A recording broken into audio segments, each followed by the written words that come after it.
Exeter stomping on the bleachers. Low snap. The kick is good. Great move after the catch. First down and more. Now Coleman showing you the speed.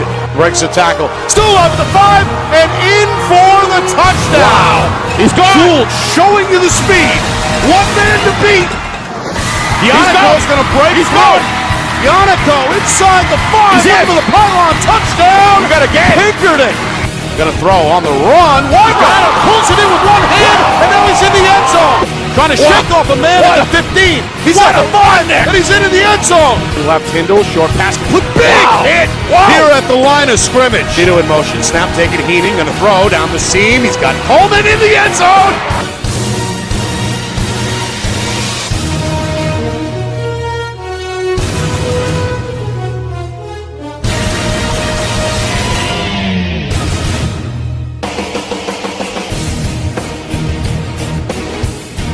Well, hello everyone, and welcome here to Keene. Nick Anastas, Steve Beals with you. It's our Friday Night Lights New Hampshire game of the week between the Keene Blackbirds and the Concord Crimson Tide. Home opener for Keene. Big win in week 1 over a respected Goffstown program. Got some buzz out here in the western part of the state. Meanwhile, Concord, after giving the defending champion Londonderry Lancers all they could handle in week number 1, they embark on their first road contest of the season here in week 2 in search of their first victory. A gorgeous night for football.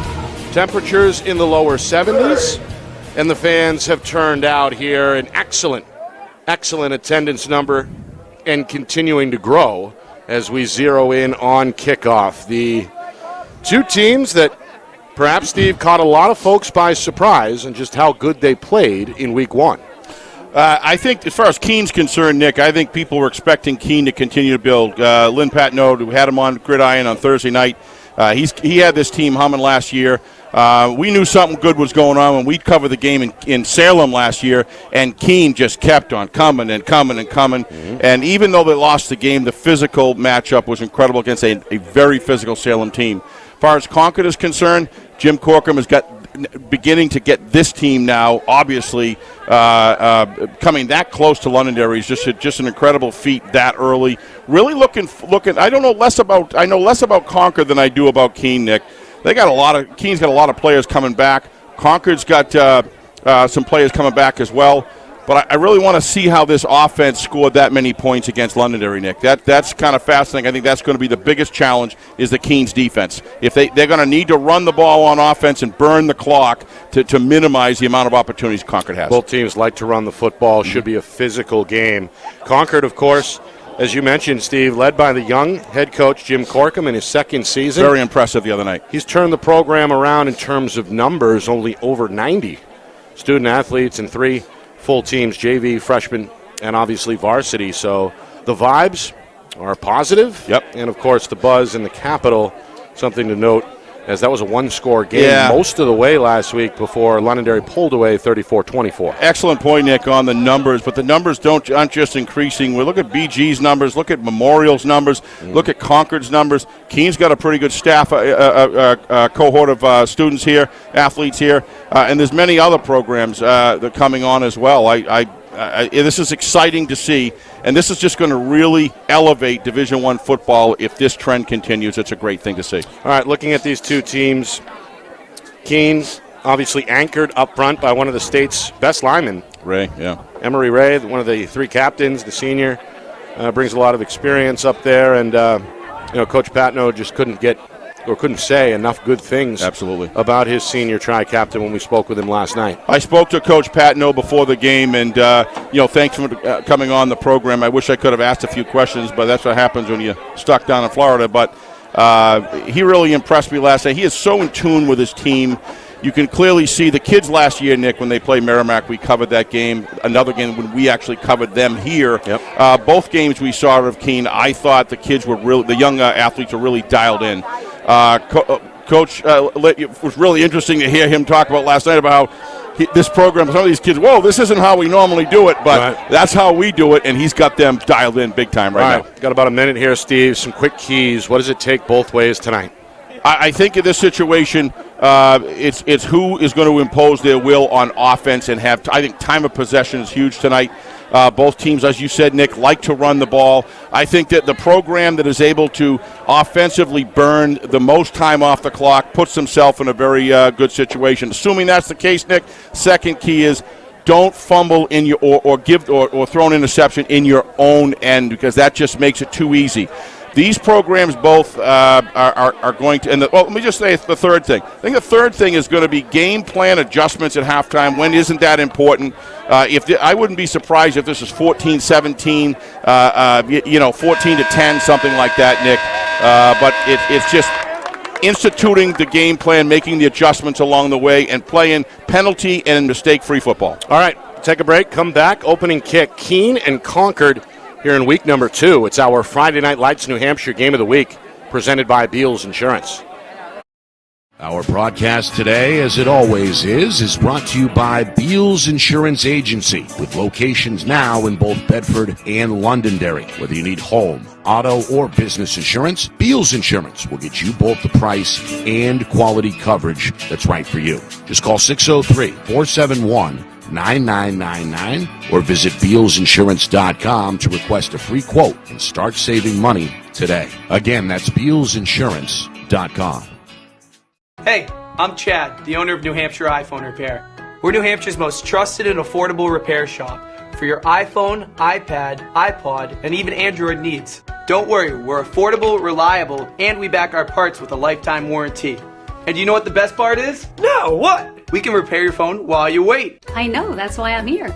Oh, I know, Mrs. Green. Here's your iPad, good as new. Bring your phone into New Hampshire iPhone Repair today. The New Hampshire Tomahawks promote the highest level of club lacrosse competition, not just in the state, but in the country. Looking to get recruited? Director Chris Cameron keeps an open dialogue with the nation's top college lacrosse coaches. Over 400 New Hampshire Tomahawks alumni have played at the college level, including the ACC, Big East, Big Ten, Ivy, NESCAC, NE10, and more. New Hampshire Tomahawks coaching staff has over 100 coaches, including current high school, varsity, and college coaches. The Tomahawks offer training for players of all ages, clinics, camps, and leagues, along with spring, summer, and fall elite teams. So play with the best. The New Hampshire Tomahawks, showcase and development for college lacrosse. Visit NewHampshireTomahawks.com and girls.nhtomahawks.com.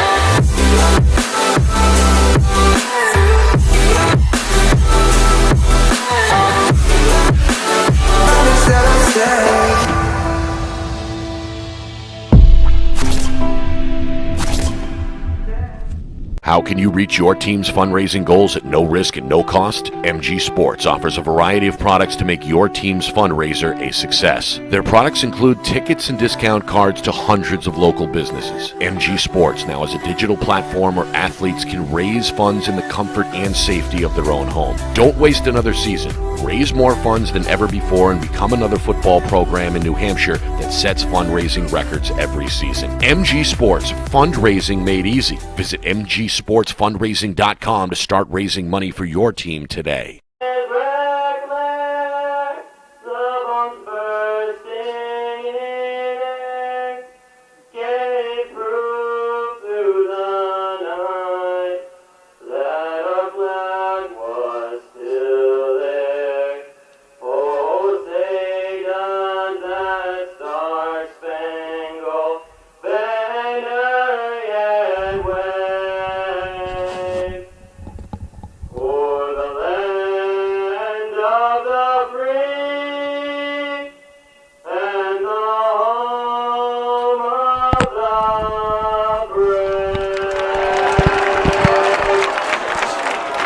Well, there it is, the national anthem sung live by Keene High junior Jonathan Pride.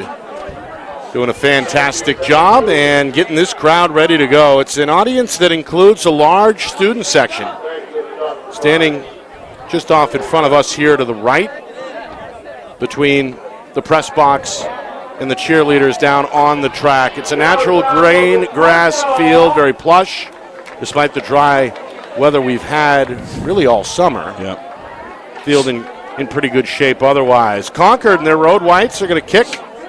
They'll receive to begin the second half, so we should see the Keene offense in just a moment. They're going to send a couple of return men back deep, including junior tight end Isaac Nelson and junior defensive back Trey Jewett. They both stand with their toes just inside the 5-yard line. Did Concord win the toss and defer? No, I couldn't see. Jacob Plant is the 5'9" senior kicker here for Concord. Folks continuing to file in. The empty seats are few and far between. Friday night in Keene, they've got the grill. Smell it, Steve, during the pregame. And again, just a gorgeous night for football, really statewide. We'll keep an eye on some of the week 2 scores from Division 1 and elsewhere as they roll in. The press box could get festive at halftime, Nick, if those burgers smoke keeps coming here. All right, here's Plant. We're underway. This is a good kick. Right down the middle. Takes a dive into the end zone and will not be returned. So a touchback will get things going here. 48 minutes, first of 4 12-minute quarters here out west. All right, we'll get a look at this offense led by the junior quarterback Aiden Tarr. Again, Coach Pat Node was very thrilled with his performance last week. Of course, this is a guy who started last year as a sophomore and has a very bright future, going to direct this run-oriented offense here for the Blackbirds. Yeah, he was impressive. Kind of a little ahead of his time, Nick, as far as maturity. He did a great job. They go up the middle on 1st and 10. This is Wyatt Avery, junior, fighting for some extra yards. Able in the end to cross his way up over the 25 to about the 26. Gang tackled after a gain of 6 to set up 2nd and 4. Yeah, one of the things that Tarr does, Nick, is he finishes his fakes very, very well. He sells them. That's good coaching during the week. Does a terrific job at that. Concord's got a 4-man front. They're going to pack the box here. One high safety on 2nd down and 4. Left side, first run for Seamus Howard, the senior, looking for the sideline. Steps out of bounds after picking up the first down. It's a gain of 5. Yeah, Coach Patnode will be after him for stepping out of bounds, Nick. That doesn't fit into their game plan. They want to continue to burn the clock when they have the ball. Watch here. Probably could have stayed inside. Yeah, want to stay in bounds there and keep that clock burning when you're a pure running offense and an occasional play action. Good blocking up front, though. Met at the sideline by the safety, Connor Hughes, 6-foot junior. All right, 1st and 10, fullback dive, and the first carry is a good one for Johnny Griffin. One of the 3 senior captains, the fullback, stopped about a yard shy of the first down marker out to the 39. A big, rumbling 9-yard pickup. That was actually a trap, inside trap, Nick, by the fullback. Guard did a terrific job watching it out, and then again comes from the backside and kicks it out. And that delay is very difficult for the linebackers to stay home. 3 different ball carriers have touched it through the first 3 different plays here for Keene. On 2nd down and 1. Extra man up front for Concord, and it pays off. A stop at the line of scrimmage, maybe a yard in the backfield. That's the senior Austin Wells. We'll call his name, I'm sure, a few times. As Coach Corkum pointed out, excellent tight end, maybe just as good on the defensive end. We see why right there. Yeah, watch him pick him up. He does a great job of staying home, Nick. He did not run for the pitch man, and he stayed home and he filled the hole, and that is a pretty important play. If they're able to stop him here, Nick, you look back in the film and say, hey, that's a big play. It's officially a loss of 3. Yep. 3rd down and 4.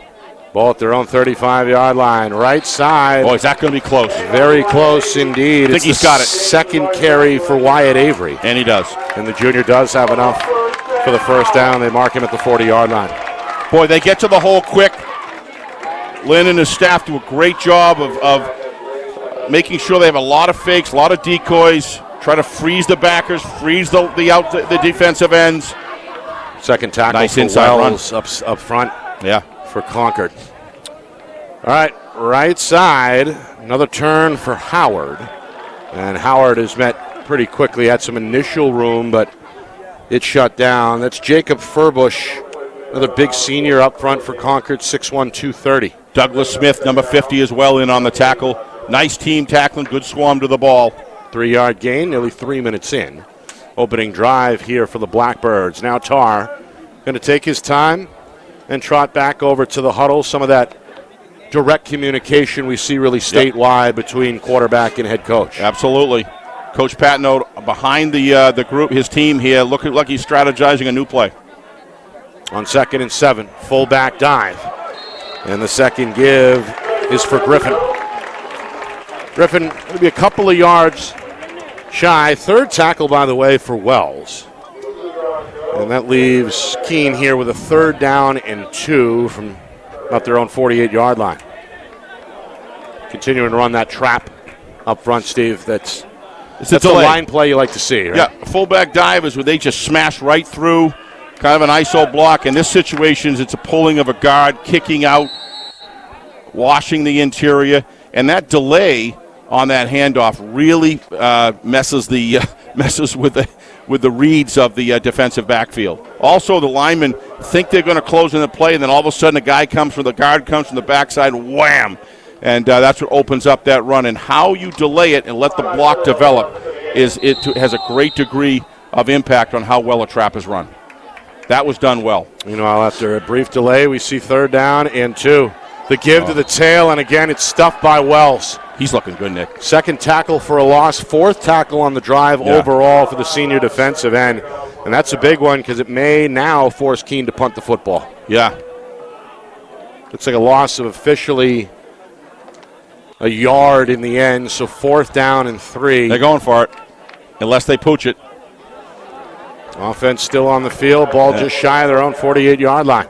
I love this. 4th down and 3. It's the 4-man front. The give left side. It's Josiah Sales, the junior, and he's not going to find the room. Terrific job by the defensive work on the line. Concord able to bottle it up yet again. Furbush the first to arrive, and the Crimson defense celebrates after forcing the turnover on downs. They earned it, Nick. You could see once they started reaching midfield, they began to foil some of those plays, and that they weren't getting the 5 and 6s. It was getting down to 2 and 3, and that's hard to get a first down in that situation. Only a yard gain there on the 4th down try for Sales. So 1st and 10, Concord going to start their opening drive in Blackbird territory at the Keene 49-yard line. Under center is Zach Doward. He's back. Wow. After starting a year ago as a junior, the first handoff is snubbed out in the backfield. That's Ilya Bahuma, 5'7" junior. And the Keene defense has got this home crowd fired up. This young man has no concept of his size. He doesn't care. He knows low man wins, and he used it to his advantage. Watch him dig in there. Nice wrap, and had some help. It looked like number 78. That's our friend, Emery Ray. Emery Ray. He's everywhere. Came in and... Sneaky speed, Nick. Sneaky interior speed, this guy. One of the best two-way players, trench players at least, in the state. Off to a great start. Here he is just over the nose of the football on 2nd down and 11. East-west run, trying to cut it upfield and spinning back to the line of scrimmage is Devon Duncan. 5'9" senior. They like to move him around, Steve, pre-snap. Yeah. Kind of a running back slash receiver. He gets a direct handoff here, but it goes for no gain. Looks like an open field tackle by number 22. And Seamus Howard got a piece of it. Yep. Howard, nice job there. Staying square to the line. Both of these teams have shown early on, Nick, that they're disciplined defenses. They're not chasing fakes. They're staying home. Very disciplined. That means that there's excellent work going on during the week with these teams. Over and over and over on the scout team. Keene defense trying to force a 3-and-out. 3rd down, 11. He'll stay on the ground. Pitch left side. Bahuma. He's got the first down and more. Down the sideline. One man to beat at the 10-yard line. He's at the 5, and he's in the end zone for a touchdown. It's a 51-yard scamper for the junior tailback, Elia Bahuma, who just turned on the gas, and he's got the visitors on the board. Concord in front, 6-0. Boy, he got outside quick, Nick, but how he broke that past the defensive secondary shows the kind of speed and acceleration that this guy's got. And, boy, he runs heavy, Nick. He was not going to come down easy. If anybody tackled him from the back, he was going to carry them for quite a bit of yards. That was a very impressive run. Extra point try. Jacob Plant, senior kicker. Swinging gate here for Concord. They're going to bring the line back to a traditional formation here as the right-footed Plant awaits the snap. It's a good one. The hold is down. The nice kick is up and good, just inside that right upright. So 7-0 at the midway point. First quarter, a 51-yard touchdown run by Elia Buhuma. It's got Concord out in front now. We're going to get this again. Watch this. Nice block, seal, 2 good blocks, and he broke it. Boy, he runs heavy. Built like a truck. Ran well last He sure did. week against Londonderry, a game in which the defending champion Lancers held on and fought off Concord in that second half, 34-24, but certainly... That's just outstanding videography right there by Craig and Kristen upstairs. Super job, folks. A good look at the raw speed there. Absolutely. From the junior who, again, held his own against that vaunted Lancer defense. Sure did. In week number 1. So it's a 51-yard touchdown run. 2 carries, 50 yards. Not a bad start. Little gamble on 4th down. Give Concord credit. They come right back and they answer with that. Make you pay. So, crowd quiet for the moment. Blackbird fans looking for something to cheer about here coming up. Again, they've got 2 of their speedsters back deep in both Nelson and now Wyatt Avery. Kick from Plant. It's a spiraling end over end that's fielded at the 10, up to the 20. Oh, what a hit. Drilled. At about the 25-yard line, big hit by the safety, Connor Hughes. Unabated right to the returner and let him have it. It'll be first and 10 Keene from their own 25. Watch this. This is stand-up tackling. If we get a good view of him, you'll see he stays square. He picks the lane. Wow, nice job. Good special teams play here early. Concord a 7-0 lead. Keene, their first drive sputtered out around midfield. Concord showing some speed here. Looks like they're going to show a blitz here up the middle. They bring a couple extra guys through the gaps. Doesn't matter. Strong run up to where? About the 30-yard line. Yep. And again is Howard. Brought down from behind by Rashid Ahmad, 6'1", 250-pound senior for Concord. Yeah, very important for a pretty much a pure running team to come down and draw blood first and score, Nick. They weren't able to do that. Now they're down 7-0. Really becomes important for a running team to keep the game close. This is a big drive for them. Second down at 5 officially. Howard trying to find some room. Cut down after maybe a yard. Waiting along the line of scrimmage, Douglas Smith. His second tackle, the senior, able to make the read from the linebacker spot. Watching some excellent separation that the defense is getting, the defensive line is getting against the Blackbirds right now, Nick. They're doing a great job holding the line of scrimmage, getting separation from the offensive linemen, kind of having their way with them right now, and these gaps are beginning to close. Those early 5-7-yard runs are beginning to get a little more difficult to gain. We move inside of 5 minutes, first quarter. Keene's offense trying to stay on the field here. 3rd down and 3 from their own 33. Again, the run is up the middle. Avery is stuffed, and it looks like is going to be held shy of that first down marker. Yeah. Again, Keene flooding the zone with defenders. Another gang tackle for the Crimson Tide. It's an 4th down and 1. I'm sorry, Nick. Watch this. Watch them go low into the line, Concord. Watch. They're drilling right in the line. That causes havoc in the running lanes and does not allow the offensive line to get underneath. They're doing a terrific job plugging the A's and the B's. 4th down and 1. This time, Coach Patnode bringing out the punt unit. Howard back at the 10-yard line. They're going to throw this flag and whistle this dead here. With 4 minutes even remaining in this opening frame. May have been too much time. I don't know. It's the game's first penalty. Did you see anybody jump, Nick? I did not. I believe it was called by Phil McCarthy, the head official, so usually that's too much time. Nope. They had 12 men in the huddle, it looks like. That's a tough one.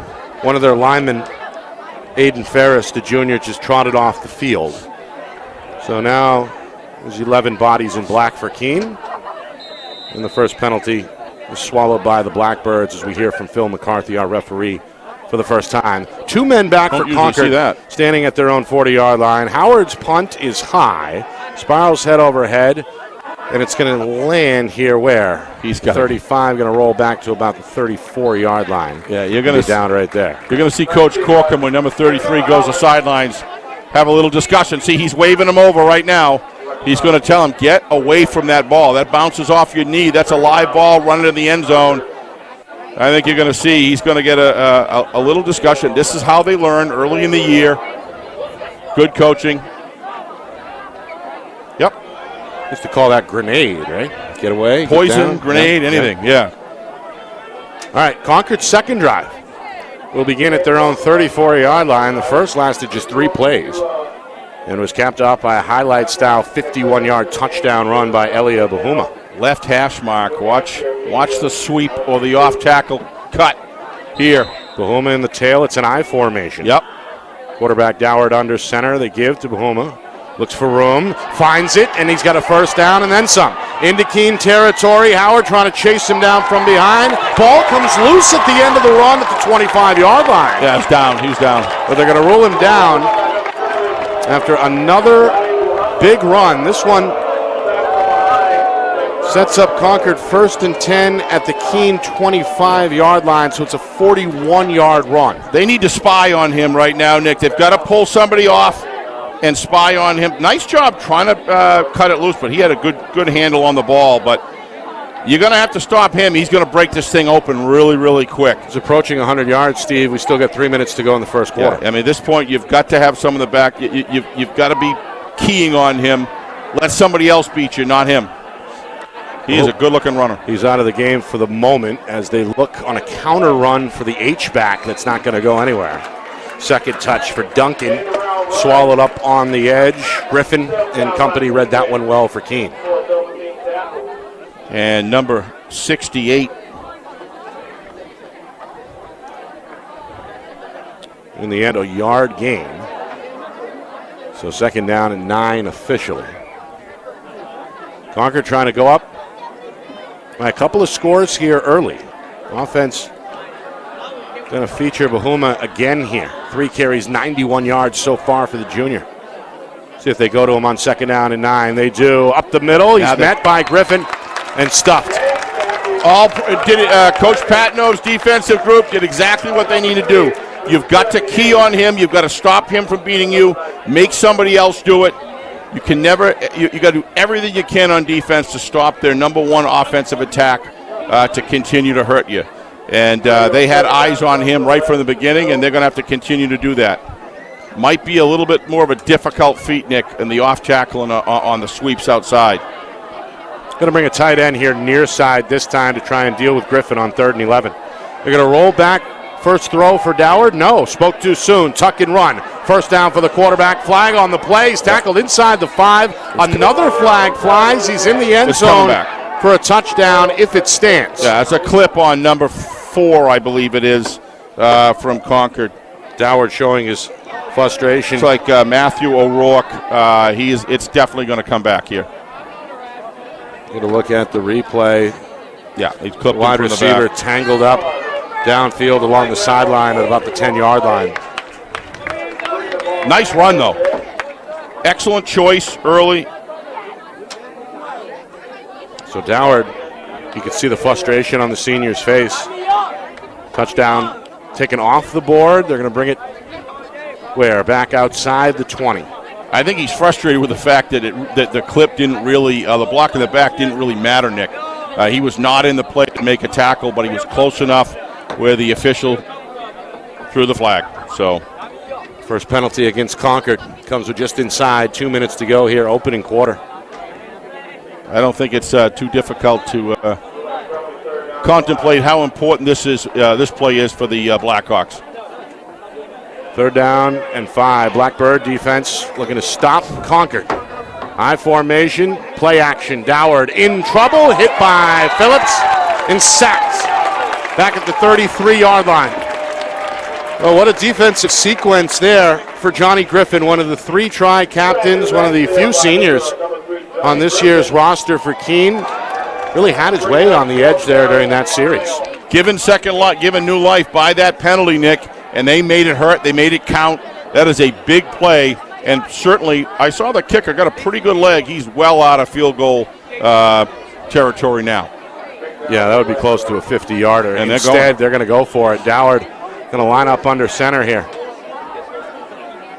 Single back behind him. 3-step drop. Going to air it out. First pass attempt of the night into the end zone. Broken up. Flag on the play. Yeah, he's got to look back.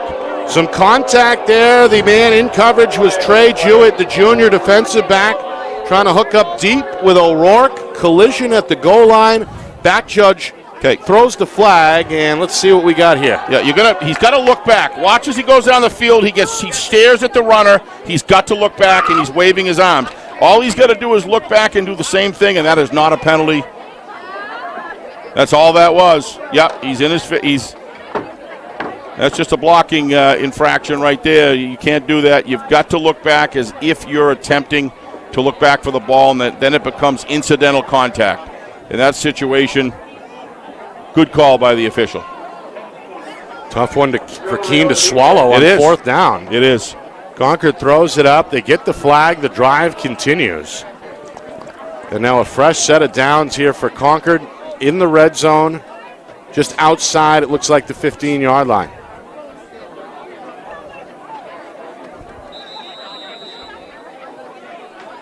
Or we got a measurement here? Well, the pass interference, not like the NFL where it's a spot foul. It's only 10 yards. It was officially 3rd and 11, so I guess it makes sense. It was 4th and 11.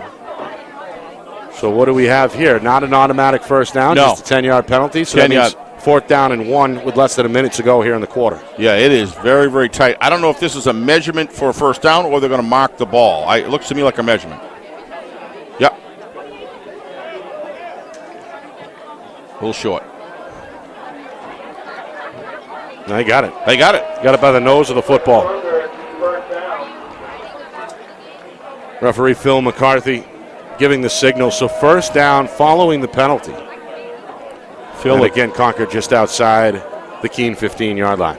Been a friend of mine for years and business associate that I feel is a very big football guy. He can coach, he can ref other sports as well, but just an outstanding lead official. We saw him last week as head official. I believe it was the BG game on Saturday. And they're busy this time of year. Doubleheaders just like we are. Speaking of doubleheaders, we're back in the Gate City tomorrow afternoon as Nashua South looks to get their first win of the season, taking on the Wyndham Jaguars. That's a 2 o'clock kick from Stello Stadium. We'll be on the air at about 1:45 Eastern. Of course, Wyndham looked good last week, put a scare into Pinkerton before falling in the final couple of minutes with a lost fumble.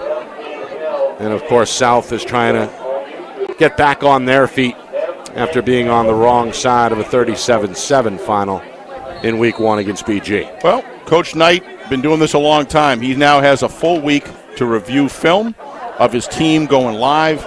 And let's see if they, like you said, Nick, if they can turn the ship around.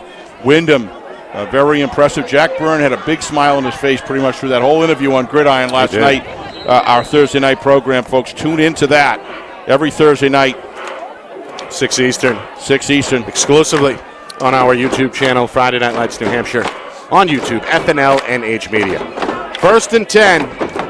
Concord going to run a play inside the red zone for the first time tonight. They look for room along the right side. Not going to get much. Yeah, this Bahoma gets 2. That's a setup play. 2nd down and 8. Yeah, they're looking to squeeze everybody inside. They'll run the same play and they'll play action out of that. That's usually when you see it like that, they almost like sacrifice it. They're just trying to get the outside defensive ends to pinch inside, get the defensive backfield to step forward, and then they're going to release a play action. Keene defense looking for a boost from the crowd. Bahoma slices right side, makes 2 men miss, spins his way inside the 5-yard line. Got to tumble down pretty close to that first down marker. think they're going to give it to him. Yes, sir. First and goal, Concord. Watch the offensive line work here on the right-hand side. Watch this. Watch this kick down. Seals him completely inside, opens up the hole. Boy, he runs the ball well, but they're giving him some room to run. Final play of this first quarter. Bahuma, right side, looking for the end zone. Is he in? Yep. Very close. Yes, he is. Touchdown. Second touchdown of the quarter for Elia Bahuma. The junior already has broken the 100-yard mark. He's got his second touchdown. Most importantly, he's got his team out in front now, 13-0 here with 3 seconds to go in this opening quarter. Yeah, they feel, watch again, same situation. Watch the inside. Seal. 62 fell down, but he already delivered the inside block. And they're running right behind his hips. Meanwhile, extra point try. Again, the swinging gate. Plant able to convert on his first attempt. Looking to go 2 for 2 here. A little bit of a low snap. The kick gets off cleanly and is right down the middle. Concord looking really solid right now. 14-0 Crimson after a 4-yard touchdown run by Elia Bahuma. By my count now, Steve, he's up to 106 yards on 7 carries. So again, the home crowd, a little quiet. Nearly 12 minutes in, the home team down a couple of touchdowns. Well, when you got a runner like that, he's like nobody else is on the field. I mean, let's be honest. But the offensive line of Concord is doing a great job delivering blocks. They're mechanically very sound. And a lot of those guys go back on defense, and they're even getting separation on defense. So right now, I give Concord the edge in the trenches. And when you've got a runner like that, that's the bottom line. And key play on that drive, the penalty on fourth down, the pass interference that breathed new life into that Concord drive. So the visitors take advantage. Bahuma off to a dream start here. And now it's on Keene to respond as the sun begins to set here out west. Lights are on here at Alumni Field. It's going to be interesting if they begin to open things up just a bit. Plant's kick is a low line drive, plenty of power. Takes a bounce behind both returnees and ends up in the end zone. It's a touchback. Second one tonight. So still 3 seconds remaining on this first quarter clock. Enough time for Keene to run one more play here. Bahuma being a junior, so this won't be the last. Won't be the last time we'll see him. Yeah. He's got a lot of high school football ahead of him, but he is built low to the ground, Nick. Guys built like that usually don't get injured as often because they're built low to the ground. He's got a great forward lean when he runs. Again, the Tide show a blitz on 1st and 10. Keene going to bring it right up the middle. That again is Avery.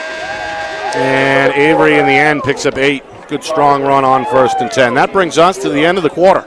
Strong start for Concord. A couple of touchdown runs for the junior Elia Bahuma. And it's 14-0 Crimson Tide as we head to the second quarter. Right back to Keene in just a moment. You are watching our Friday Night Lights New Hampshire Game of the Week presented by Beals Insurance.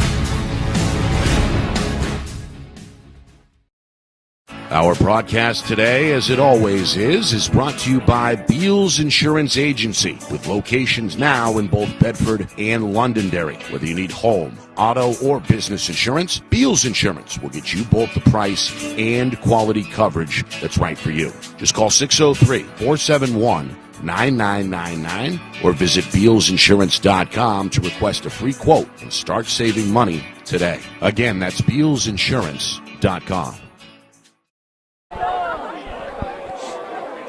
Well, back here in Keene, Nick Anastas, Steve Beals with you. It's our Friday Night Lights New Hampshire Game of the Week, presented by Beals Insurance. Fast start for Concord. Crimson up 14-0 following 2 touchdown runs from junior tailback Elia Bahuma. And Concord in pretty good shape 12 minutes in, seeking their first win of the season. Keene, meanwhile, trying to get something going. Howard trying to fight for every inch here left side. Again, gang tackled. Needed 2. They give him 2.5 and a first down. Spot him just outside the 31-yard line. You know, Nick, we were talking at the break, the offensive line work and the defensive line work by Concord. I give them an advantage on their production so far through the first quarter on both sides of the ball, and that has a huge part. And we knew that would be an area of emphasis for both coaches. Concord loading up here, 5 hands in the sand. And the D-line continuing to do damage. 88. Again, Austin Wells. Already a handful of tackles in this first half for that big D end. Watch him stand him up in the athletic position. He meets him square and then lifts. Watch this. This is a great piece of tackle on the inside. Watch him as he comes through. I mean, he's just right there. He's just right there, and he lifts him up. Big frame, 6'2", 250. Yep. All right, 2nd down and 9. And again, the Blackbird student section trying to give the home team a lift with a little bit of a cheer here. The action just in front of them at the Keene 31-yard line. Tar's handoff, again taken by Avery. Looks for a little bit of a seam. Going to get a couple. Maybe 3 yards out across the 35-yard line. Again, Smith and company on the stop for Concord. Concord defensive line not making it easy for those inside runs by the Keene Blackbirds, Dick. These are individual matchups that are being won in the trenches. I'm watching it continue here in the second quarter, and that's just really been the difference. And when you can free up a guy, as we were talking about, like Bahuma. Meanwhile, 3rd down has not been kind to Keene. No. So far.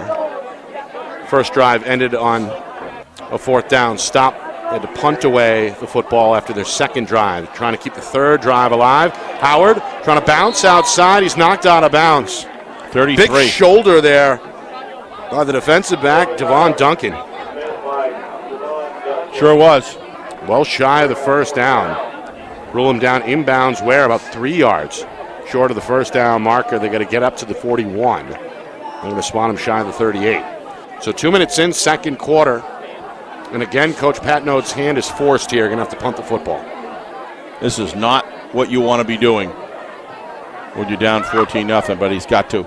Davis Glodgett nice kick. Gets away his second punt. It's high. And eventually fielded after the second hop by Duncan. Duncan trying to reverse course, and he's got room on the far side across the 40. It's coming back. Able to lower the shoulder before finally being tackled at about the 45-yard line, but again, a flag on the play. Another flag, 2 flags. But the flag down here is holding. Just grabbed his a little bit jarring after the tackler play as well. Grabbed him in the uniform, pulled him down right in front of the ref. If you're going to do that, try to do it a little away from the zebra shirts there. He did it right in front of him and had to throw it, but that'll certainly come back. Only 1 penalty each way in that first quarter. Yeah, official McCarthy, head official McCarthy is trying to figure out where they begin tacking this, but I believe it's going to be coming back even further. A lot of discussion on that far side. I don't understand why they're marking it off from up there. If there was a penalty back here, Nick, that should be the spot of the foul. Unless there's 2 different penalties. Yeah, it could be. May be the case. Holding. Yeah, they're going to take the hold. Yeah, so they're going to bring it back. Unsportsmanlike is on Concord as well. So 1 during the play and one dead ball foul. That'll get tacked on. Yeah, so that's exactly right. So again, 1 penalty on the play itself, 1 after the play. So they're both going to be marked off here against Concord. It is 14-0, but you got to keep your composure here. Don't open doors and allow light to get back in the room. March all the way back to that's where, the 15 or the 10? It's a 35-yard difference there, Nick, from where the ball was, where the got it right there at the 10-yard line. So a big penalty, couple of big penalties following that sequence. Our broadcast tonight is brought to you by Beals Insurance. Locations in both Bedford and Londonderry. Whether you need home, auto, or business insurance, Beals Insurance will get you both the price and quality coverage that's right for you. Visit BealsInsurance.com. Also by MG Sports Fundraising. That's fundraising made easy. MG Sports Fundraising is the official fundraising partner of Friday Night Lights New Hampshire. Visit mgsportsfundraising.com. Start raising money for your team today. Also by New Hampshire iPhone Repair. It's done while you wait. It's backed by their lifetime warranty. Now with 6 locations in southern New Hampshire and on the seacoast, visit NHiPhoneRepair.com. Also by the New Hampshire Tomahawks. Showcase and development for college lacrosse. Visit NHTomahawks.com and also girls.NHTomahawks.com. And finally by Ghost Energy, an active lifestyle sports nutrition brand that powers and empowers users beyond the walls of the gym. Nick Anastas, Steve Beals with you. 2 minutes in, second quarter. Concord nursing a big lead, and they're about to make it bigger. Bahuma looking for room. He's going to be caught from behind along that far sideline inside the 30-yard line. Got a key on him, Nick. That's officially a 61-yard run for Bahuma, who is approaching 200 yards in this first half. Yeah, you've got to take your best defensive skill athlete, Nick, and you've got to literally spy and follow him and shadow him wherever he goes. And you got to come up and meet him at the line. You can't wait for him to break through the lineman, Nick. He just gravitates too much strength and power and speed. And you got to change your defense. When you got a player that it forces the defense to change their game plan, that's saying something, but they've got to do it. And you got to meet him at the line, Nick. You've got to have somebody watching him and running towards the line wherever he goes, whether he has the ball or not, because you can't he's literally with 200 yards, Nick, he's just destroying any opportunity of this Blackbird offense to be able to come from this far behind. Unofficially, 8 carries, 168 yards. If you're just joining us, the junior ripped off a 51-yard touchdown run on his second carry of the game, putting Concord on the board 7-0 about midway through that first quarter. And then at the tail end, a big penalty. Pass interference kept Concord's drive alive, and Bahuma cashed in for the second time tonight, a 4-yard score. Finished the quarter with over 100 yards, 7 carries, $106, and then he just ripped off a 62-yard run to bring his total up to 168. So not only do you that, within the spirit of fair and safe play, you got to punish him. So if they fake it to him, and your spy, you got to go. You got to spy. You got to smack him. I mean, and within fair, clean play, you got to make him pay every time he's either faked the ball or has it. Tackle him with or without the rock, right? Yep. Doward, meanwhile, on a play-action rollout. The senior looking for a block. He's wrapped up from behind. You're absolutely right, Nick. He didn't get the block. Parker LeClaire tracked him down. Good effort by the junior linebacker on the tackle. 54, right? Yeah, looked good. It's a 2-yard loss, second down and 12. Watch him hold that offensive blocker. He does a terrific job. Watch him here. Watch him here. Doesn't quit on the play. That's just terrific work right there. Never quit. Big tackle. Keene looking for some plays, or some playmakers to make some plays here. 3 minutes into the second quarter. Again, Concord, they're looking for the red zone again here, already up 14-0. But you've got to hit Bahuma on every play if he's faked or he has the ball. You've got to do that for the rest of the game. 2 receivers, strong side left. Doward the pitch. Bahuma avoids one man in the backfield. Right there. He's lucky to get back to the line of scrimmage. But they had somebody following him. They had somebody following him, Nick. And they slowed him down. They forced him to make that cut step inside. And that took him off of his. He's been destroying Keene because he's been able to get that 3-legged stride, the stride, 3 legs going, and then he just can't stop him. That's good work. Nice recovery. The Ray brothers met him at the edge. Evan is the sophomore. And, of course, we know about the tri-captain senior Emery Ray. Both those guys play next to each other down there in the trench. It's going to be fun for both brothers, older and younger. I agree. You have to respect a player of Bahuma's quality. 3rd down and 13. 4 minutes in, a quick throw. It's caught by the tight end, first down and then some. At the 10, at the 5, touchdown, Austin Wells. They got some big players. The big tight end with his first grab and then an impressive run after the catch leads to a 29-yard touchdown strike, and Concord starting to put this one to bed early. It's 20-0 here with just over 4 minutes gone by in the second quarter. Had a little better idea of how solid Keene was, but this is looks like they're going to run the play here. Looks like that open gate. So Zach Gowrie to Austin Wells. 29-yard hookup. On for the extra point is Jacob Plant, who is already 2 for 2. Again, we see the swinging gate here from Concord as they bring the line back to the middle of the field. It's another low snap. Pretty good hold. Got it done, though. Able to float its way over the crossbar. 21-zip Concord. So let's give the offensive play calling a lot of credit on the Crimson, Nick. That was a great job. They did what they had to do. As far as Bahuma, they kind of shut him down there for a couple plays, and what do? They go to their big tight end, and Darden just throws a strike right at him, and then he does the rest on his own. Terrific. Good play calling and good execution. Concord for real. Yeah, they have taken the energy out of this home crowd. This place was rocking and rolling a little over a half hour ago at kickoff, but student body has been quiet, and the parents, a little bit of disbelief. This was a big win last week in week 1 in the opener. Keene blew out Goffstown, who's perennially pretty good at 40-19. Ran for over 400 yards in that contest, but just have not been able to sustain anything offensively here in this first half. Yeah, but when you got a Corey Dillon and you got a Rob Gronkowski on a squad, and you got a guy who can deliver and make good decisions at the quarterback position, Nick, with an offensive line that can provide time and provide good blocking up front. Let me tell you, good run blocking up front as well. It's a good football team. Trying to get something going here after 2 punts and a turnover on downs the first 3 possessions. Across the 20, I believe that's Avery up to about the 24-yard line. Stopped by a couple of defenders for Concord, including Trent Kinsvader. Before you score, you have to put together a drive when you have an offense like Keene. They've got to go one play at a time.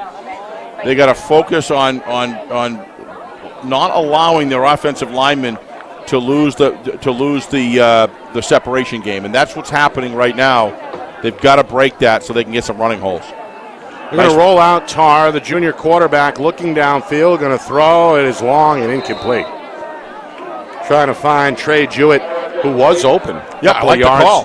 Couple of yards behind the stick, incomplete, second down and 10. Is Tar a little rusty on his first pass attempt? Yeah, I like it. Very, very good rollout. Well done. He didn't roll out too deep. He rolled laterally down the line. The offensive line gave him the room, and he had an open target. You got to hit that when you're down 21-0. So now second down and 10. Tar going to trot over to the sideline, have a quick word, and head back to the huddle here. The longest play from scrimmage for Keene so far, a 9-yard scamper by the fullback. That was early Johnny on, right? Griffin during their first drive. First drive, yeah.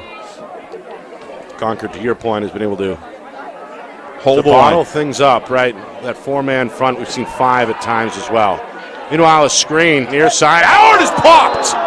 Boy, you could hear that hit from up here in the booth. That Zach McCoy, the senior, came in like a meteor. Terrific play, but you got to be careful taunting after you can't walk up. Surprised they didn't get a flag called on that, but totally understand his exuberance. That was just a terrific play, but you can't do that. Flexing his muscles. Flexing his muscles and stuff, yeah. The hit, there's a fine line, of course. You got to play with emotion to the whistle. Yeah, but do it to the crowd, do it to your teammates. Still, though, it's whatever. Hard not to get fired up after a hit like that. I totally understand and agree with that. Totally. All right, meanwhile, what do we have? But a whistle. You're getting a big game, Nick. That can cost you big time, 5 minutes in here, second quarter. Again, the officials are going to conference. But nice job. An upcoming third down and 10. No gain on that blown-up screen. Yeah, screen was a little slow to develop. I thought he went back a little. I thought Tar went back a little deep. Really want to be able to hold the line, allow all those, but so they picked him up, and that's just a great job. The discipline is for. Not so much the penalties. Concord has had his fair share of penalties. A little bit undisciplined there, but it's early in the year. But their technique and their reading their keys and reacting accordingly, winning the tactical battle in the trenches, they're doing it all. Seen 3 penalties against Concord in this first half, only 1 against the Blackbirds as we move towards the midway point, second quarter. Another big third down. 3rd and 10. Tar in some trouble. The junior trying to escape. He's met at the line of scrimmage and driven backwards. They tackle well. There you go. Another big stick. That's Jamari Arzu. Another one of these many seniors for Concord. It's 20 on the roster. Let's watch this. Watch this great tackle. Totally square to the line. Goes through. Comes through. Watch the squareness. Hip square. Gets down low. Lifts up. Drives the legs. And drives the legs. What a terrific job. Who was that? That was the linebacker. Jamari Arzu. Nice job, Jamari. 3-yard gain in the end. 4th and 7. Lingering punt near side. A fair catch is called forward and made by Isaiah Turner. 6'3" senior. He's going to bring the Concord offense back onto the field with good starting field position. Their own 48-yard line, 1st and 10. 6 minutes to go here in Keene until halftime. I mean, when you're a running team, overcoming 21-0 is hard enough, Nick. They've really got to hold them here. What do they got for time left this time? They've got to get a 4 and out or maybe a 7 and out or something like that with 3 or 4 minutes on the clock, and they've got to be able to come down and get something on the board here. But to fall further behind, even on a spread offense, is hard enough to come back. Got to get 1 stop. Yeah. Haven't been able to do it so far. 3 touchdowns, 3 possessions for Concord in this first half. Back to throw on 1st and 10. Doward's got time. Got to go deep. Down the field. A leaping catch is almost made, but in the end, incomplete. Duncan nice defensive pulled play. that one in on his way to the ground. The defensive back, Isaac Nelson, was there step for step. Yep. He was shielding him and not looking back, just like the penalty. But this time, there was no contact that I could see. So let's look downfield. Pretty good ball there. Yeah, that's just a great job. By Doward, and almost a spinning catch. I think on his way to the ground by Duncan. I think that was Craig getting that shot. That was just a terrific job. Nice videography, Craig. Love those instant replays. 2nd down and 10. Pitch left side. Bohuma, he's been the star in this first half. Not going to get anything there. No gain. Ready on the edge was Ryan Greenlee. And the senior linebackers for Keene checking in here. And Bohuma's tapping out here. He's, I don't know if he hurt his foot. He's a little gimpy running off the field, but he tapped his helmet. Now, this is what I mean about punishing a good runner every single play, Nick. It's critical that you just, whether he receives the ball or not, if you're close to the play, you have to punish that fake or whether he has the ball. Physically wear him down and make him think when he gets the ball. I'm convinced that I think Bohuma's still trying to shake off that hit on the sideline. Meanwhile, 3rd down, Doward showing the athleticism, escaping the pocket, turning on the Jets. First down and then some. Down inside the 30 to the 20. 1 man to beat at the 10. Touchdown, Concord. A 49-yard touchdown run by the senior Zach Doward. 27-0. Now less than 5 minutes to go first half. Coach Corkum on Gridiron on Thursday night, Nick, was talking about him. Remember, speaks very high of this quarterback, senior quarterback. And boy, he's got a skill set there. He can throw it. He can run it. And he's made good decisions stepping up in the pocket. And perfect timing of whether to keep it or not. He looked downfield, just wasn't there. Tucked it and ran, and he's got some skills, this guy. Yeah. Got thrown into the fire a couple of years back as a sophomore. Yeah, that's just great, though. Gets a full year under his belt as a junior. Yep. And now looking pretty good to the start of his senior season. Touchdown pass in his first half, and then a 49-yard touchdown rip on the ground. Extra point, by the way, is good, as Jake Plant is now 4 for 4 in this first half. It's 28-0. In favor of the Crimson Tide. I'm really surprised. Bohuma just got it going, and they didn't have an answer for him. And, now they're starting to have an answer for him, but what do? Darden just comes, takes himself, and, big, strong, rugged tight end, tough to bring down, runs a good pattern, big catching radius. I mean, they got got some weapons I think, Steve, we can understand a little bit better what happened game last week in week one. Londonderry, the consensus #1 in the Union Leader Power Poll. Of course, the defending champions in Division I, having won 2 of the last 3 state titles. Given all they could handle from Concord in really a one-score game late in that second half. In the end, the Lancers did prevail in the capital 34-24, but this Concord team really night and day different from what we've seen the last few years. Yeah, and, but it doesn't happen one year. It's a developmental process. Coach Corcom's got this. Didn't you speak with Coach Lozon and didn't at Stello Field and say that these guys are for real? That was the unofficial quote from the ninth-year head coach, Jimmy Lozon of the Lancers. Concord he said they is for real, and I think this is more than the proof that you need here. 28 zip in this first half. Well, the score makes sense now. You know what I mean? Yep. By the way, speaking of Londonderry, they're on the road tonight at Bishop Hendrickens. That's an out-of-state opponent, obviously, and we'll see if we can get a Lancers score for you, plus a full Week 2 scoreboard as we look around the state. Meanwhile, Keene looking for somebody to make a play, and it's a pretty good return from Sawyer Lapel. The sophomore running back found a seam, and he's going to bring the Keene offense onto the field at their own 40-yard line. I can't tell if there's some laundry on the field back there or not. I don't think so. I don't think they're not acting like it, so I don't think so. Pretty good run by the sophomore. One of the gunners got him in the end, Brett Tuttle. Yeah, Brett Tuttle. Nice job coming across the field. Sophomore on sophomore crime there. Yeah, there's some serious tackling coaching going on with this Concord. Both of these teams, really, but especially Concord tonight, Nick. They're just tactically and outstanding, and they're doing all the things that the coaching staff teaches them to do, and they're executing well with passion. 1st and 10 against the 4-man front. This is Avery trying to slip free of an arm tackle. Ends up with at least 9. Tackle just shy, I think, of that first down marker. Noah Blake, one of the seniors with a stop there for Concord. It was 4:39, plenty of time, but I do think I'd continue to roll out Tara a little bit off and on here to try to mix things up a little bit and force those linebackers to be thinking about the responsibilities outside rather than just focusing on the interior. You can't make it that easy for them, and looks like Coach Pat Note is mixing things up in that area a little bit. 2nd down and 1. Concord showing blitz. They give to the fullback, trying to bounce left side, and he does find his way to midfield. A 1st down, stopped by Oscar Humelzine Perez, one of the juniors. Watch the defensive work here if we do have a replay, Ben, on that. Watch the separation he gets. These defensive linemen are getting separated offensive linemen, and they're hanging around. Watch this work right here if we see it. Watch the bottom of your screen right here. Okay? Pretty good kick out by Ray. Nice kick out by Ray, but they're filling extremely well, and they're getting off of the offensive blocks. That's Ray the younger, the sophomore. Yep. Meanwhile, straight ahead run here. And where does he end up? That again is Wyatt. A little short. Down inside the 45 of Concord, just shy of the 44-yard line. We'll call it 5.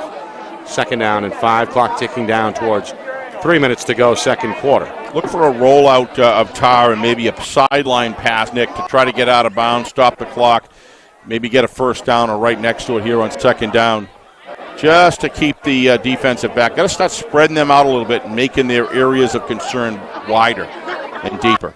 5-man front for Concord. They give left side. Howard with room, trying to go to the far side of the field. Still on his feet. Finally dragged down after picking up the 1st down. He's tackled inbounds. The safety, Trent Kinsvader, able to track him down for his 2nd. You want to see what makes that run. Watch number 58. Watch number 58 if we can get him here. It's the guard, Ryan Greenlee. Watch Ryan Greenlee. It was too late. I think from the other angle we may get it. That's the longest play from scrimmage for Keene in this first half. I don't know if we have it from the other angle or not. 20 yards. And a 1st down for the Blackbirds. Keene needing a score here before halftime. They do. Concord will get the ball to begin the 3rd quarter. Wyatt, another good run up the middle, still fighting. inside the 20. Keene enters the red zone for the first time tonight. Much better play sequencing, Nick. They're using the whole field in the running game here. They're going left. They're going through the left off tackle. They're sweeping out to the right. They're making the defense have to work a little bit more rather than just pounding it up the middle. Another tackle for Kinsvader. Out of the secondary. It's an 8-yard pickup for Avery. Second down and 2. Down to 2 minutes here in the half. Inside, Griffith with room. Down inside the 5. Going to be tackled down by the 3. It'll be first and goal. And plenty of time. 56, 155 and running. Little inside trap. Watch the guard. Concord, nice job. Concord will call a timeout. Yeah, they want more time. They figure they could get something done here with that. That's not a bad move. They called one earlier in the second quarter. They're left with 1. They stopped the clock with 1:58. Coming up at halftime, we'll take a look back at that first half with stats and highlights, a look around the state as well. Week 2 games underway. Plus, we'll preview tomorrow's broadcast between Wyndham and Nashua South. That's all coming up at halftime. Nick Anastas, Steve Beals with you. It's our Friday Night Lights New Hampshire Game of the Week. It's presented by Beals Insurance. Of course, we're online on YouTube at FNL NH Media. Friday Night Lights New Hampshire on YouTube at FNL NH Media. A gorgeous night for football, a packed house here at Keene High School's Alumni Field. Concord, though, looking like they're going to spoil the party. 2 touchdowns from tailback Elia Bahuma in the first quarter. A Dowry to Wells hookup through the air to begin. And then a Doward 49-yard touchdown run. The quarterback's long scamper has the Crimson out in front 28-0. This is as good as Keene's offense has looked, though, here in the first half. They're on the doorstep here with the ball just outside the 4-yard line. 1:58 to go. Concord left with 1 timeout. Keene on a first and goal. They go to Howard right side, and he's in the end zone for the touchdown. That's what they had to do, Nick. Had to get on the board. But don't forget Coach Corcoran calling that timeout with 1:53 left, Nick. And I believe 2 timeouts left. So that was a heady call by him. I think Concord has 1 left. I know the scoreboard says 2, but I thought they took one earlier in the second quarter. Meanwhile, the kick is blocked. That hurts. The attempt blocked. That's Davis Glodgett, who is also the punter. His first extra point attempt stuffed up the middle. Looked like a couple of Concord defenders were on the scene there. And so the extra point try fails as we get another look at the touchdown run by Seamus Howard. Nice. So 28-6. And again, Concord still with plenty of time to work with here. 1:53 to go, second quarter. Yeah, he believes that he can deliver. Got a good leg, too. And they get down inside the 30. He's probably gonna go for it. We're gonna kick it, whether either time runs out or 4th down.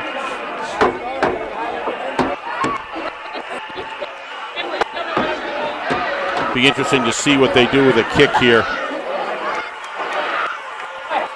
You got Bahuma sitting back there. If they kick it to him, I'll be very surprised. My guess is they're going to kick us a bounder over towards the right-hand side, Nick, and try to get him inside the 35. We've not seen the Keene kick team yet in this first half. Have not. We've seen a few punts. The extra point try, which was blocked. Now we see how they cover here from Davis Glodgett. Big crowd. And it's basically sold out. Standing room only. Glodgett's kick. It's going to be handled at about the 15 up to the 20, past the 30, and stumped at about the 35-yard line. Goes the returnee. It's a pretty good run back there. Jackson Borkush, 5'5" junior, able to show off the speed. So Concord takes over. 1st and 10, $1:48 on the clock. Hoping to go back up 28 if they can before halftime. Nice open field tackle by number 25. Nice job. That's Cam Hobbs. Yep. Freshman for Keene. What Keene needs right now is to make a big hit, jar a ball loose. No turnovers in this first half. Pretty clean that. Fair amount of penalties. We got a whistle. And a time. Keene first. It's out. Make sure abilities and assignment. No, pretty high at the quarterback back next year in Aiden Tarr. Big junior class, really the strength of the roster, and it feels like in a lot of ways the program is right on schedule. They've come a long way since he took over a few years back. They went, of course, 5-4 a year ago, barely missing out on the postseason. And I think it was a great line last night on Gridiron Show, Nick, when you had him on. He was talking to you about, when he first came here, that's me, he said to the guys, this may not be what you did before, but this is what we do now. And what I see is whether they're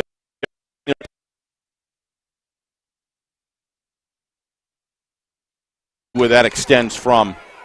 He's a gritty coach, and he wants a gritty football team, and he's building a culture here. Concord going to pitch. Duncan looking downfield. It's incomplete. Throw it off back foot. We're going to have a penalty here. Looks like a push. The receiver, Matt O'Rourke. Tangled up again with Trey Jewett. We've seen those two. Yeah. Both, ironically, go at each other. See if we see.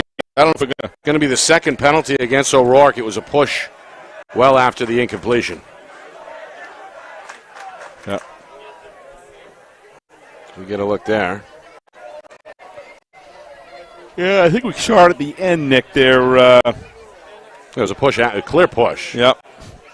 Right in front of the back judge call.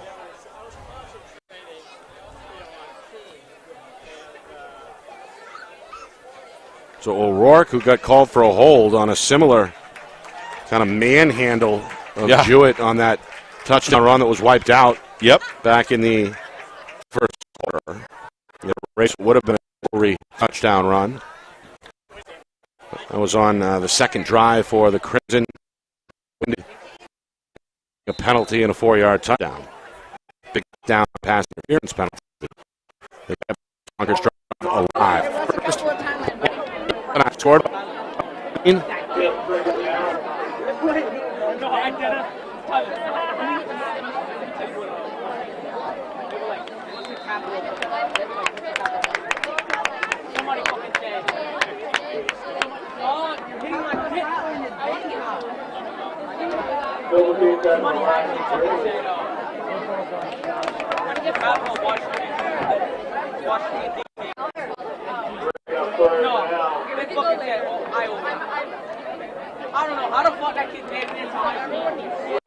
He has, but my guess is they're going to want to burn the clock out and go in at 28-6. We are gaining the end for Bahuma. 10 carries, 173 yards in this first half. We go down to a minute to go before the halftime show. Bahuma back again with more. Another good cut to the outside. He's got the first down. It's across midfield. There's a flag on the play. He's tackled down in Keene territory all the way along that far sideline inside the 35-yard line. Well, let's see if it stands. If it does, it's another 41-yard run. I didn't see any hole there. Had a big hole. May have been downfield. I don't know where the hole is. Well, the flag came out late, and it came in the secondary, so it may have been one of the receivers. Either way, again, it's going to wipe off about a 41-yard run. Yeah. Which would have put Bahuma over the 200-yard mark, but instead, the offense is going to have to backtrack. Although they will give him credit. For some. Yep. High school ball. About 20. So it'll be third down and about a yard, 48 seconds to go. Concord officially is still with 2 timeouts. Keene is down to 1. So that timeout early in the second quarter must have been called by Keene and not Concord. Here's a drop pass. Yeah. Wells was open. Took his eye off it. The big senior upset. Looks like he started to grab the yards after the catch before he had it in grasp, Nick. That's all that is. Beginning of the season mistake. Looked like he had a little room to run there, too. 4th and 2. You go for it? What do you got for time left? They're at their own 45-yard line, 38 seconds. Sure. That's what they're doing. Yep. Doward under center. 4th and 2 against a 4-man front. It's a quarterback sneak. He's got it. Able to lunge his way up to midfield. A good 4-yard run for Doward. Clock going to stop for the moment while they set the chains. It's frozen with 36 seconds. Should resume here shortly. This may be one more play. Use your last time. They got that timeout or not? They got 2 according to the board. Yeah. I tend to think they have 1. I agree with you, Nick. Clock still ticking down to 20 seconds. Doward under center, takes the snap, drops back, looks deep. Going to throw down that far sideline. Duncan couldn't reel it in. Boy, this Darden fella, he can fire a ball, he can run the ball, he makes good decisions. That's a great lead right there. Good ball by Doward. Yep. Duncan almost with a spinning catch. Looked like he had the step on the defensive back, Isaac Newton. Watch the strength in this arm. Wow. Isaac Nelson. Good job setting his feet, dropping it right in there. He'd like to have that one back, I'm sure. Well, that was the plan. Go for the first down, take a shot. They can actually still take another shot if they want. Yep. Hope for either a catch or a flag. Incomplete pass stops the clock. So 14 seconds. 2nd and 10 from midfield. Keene going to drop 2 safeties way back. And now I think another timeout here has been called by Concord this time. So if the scoreboard is correct, they do have 2, huh? Each team should be left with 1 following this timeout. Yep. Reminder, halftime coming up. Take a look back at that first half. Full recap, stats, highlights, and an out-of-state scoreboard. Busy night in week 2. A lot of out-of-state opponents on some of the Division I dockets, and of course regional battles as well. We'll hopefully get an update on a battle of 2 0-1 teams, hoping to avoid that dreaded 0-2 start. Perennially tough Portsmouth and Winnicott. So we got those scores, plus top-rated Londonderry. Exeter is in action tomorrow, taking on a team from Vermont. So you're hiding scores from me, huh? Nick has a tendency to do that. I like to get that. And he knows the scores I'm looking for the most, and he always saves them for last. I like the reaction on your face when we get a particularly surprising score. All right. Well, this one's surprising me, to be honest with you. Yeah, 28-6. That's not to take anything away from Concord. Concord has really looked like solid. Looked like the better team so far. Got a backup quarterback in. They're going to hand it up the middle. Bahuma is going to get dragged down for no gain. Hard to get a good wrap on that guy. That'll do it, I think. They let it go. Seconds. Here we go. And that'll do it. So, Concord score 4 touchdowns. Build up a 28-0 lead. Keene is heard from finally in the final 2 minutes before halftime. And that's where we are at the break, 28-6. It's Concord looking for their first win. Trying to even up that record to 1-1. It's all about reacting in the second half. We'll see what the game plans are of both of these teams as they go out. If I was Concord, I wouldn't lay off the gas, because all you need is we've got a hometown crowd that'll get into this. So I'd keep it going. The way they're going. As far as Keene is concerned, it's all building from here. You're in the situation you're in. How are you going to react? And you're not going to get it all back at once. It only comes first down by first down by first down. That's what Coach Patno is all about. Looks like a tall order at this point, Nick. But the Blackhawks are tough. Well, I hope this doesn't get too crazy here. We got a student running around the field with his shirt off, much to the delight of the student section. All right, take a break. Come back. in a few minutes here. A word from our sponsors. We'll tally up some stats, get the highlights ready to roll, and look forward to the second half as well, plus a look at the out-of-town Week 2 NHIAA scoreboard. All on the way. Concord, big halftime lead on the board here in Keene, 28-6. Back with the halftime report in just a moment. You are watching our Friday Night Lights New Hampshire Game of the Week. It's presented by Beals Insurance.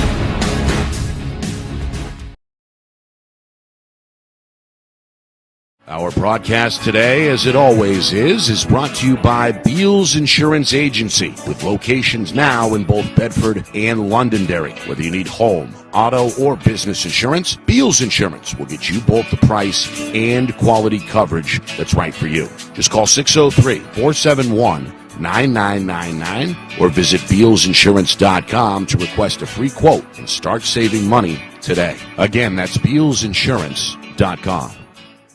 Hey, I'm Chad, the owner of New Hampshire iPhone Repair. We're New Hampshire's most trusted and affordable repair shop for your iPhone, iPad, iPod, and even Android needs. Don't worry, we're affordable, reliable, and we back our parts with a lifetime warranty. And do you know what the best part is? No, what? We can repair your phone while you wait. I know, that's why I'm here. Oh, I know, Mrs. Green. Here's your iPad, good as new. Bring your phone into New Hampshire iPhone Repair today. The New Hampshire Tomahawks promote the highest level of club lacrosse competition, not just in the state, but in the country. Looking to get recruited? Director Chris Cameron keeps an open dialogue with the nation's top college lacrosse coaches. Over 400 New Hampshire Tomahawks alumni have played at the college level, including the ACC, Big East, Big Ten, Ivy, NESCAC, NE10, and more. The New Hampshire Tomahawks coaching staff has over 100 coaches, including current high school varsity and college coaches. The Tomahawks offer training for players of all ages, clinics, camps, and leagues, along with spring, summer, and fall elite teams. So play with the best. The New Hampshire Tomahawks, showcase and development for college lacrosse. Visit NewHampshireTomahawks.com and girls.nhtomahawks.com.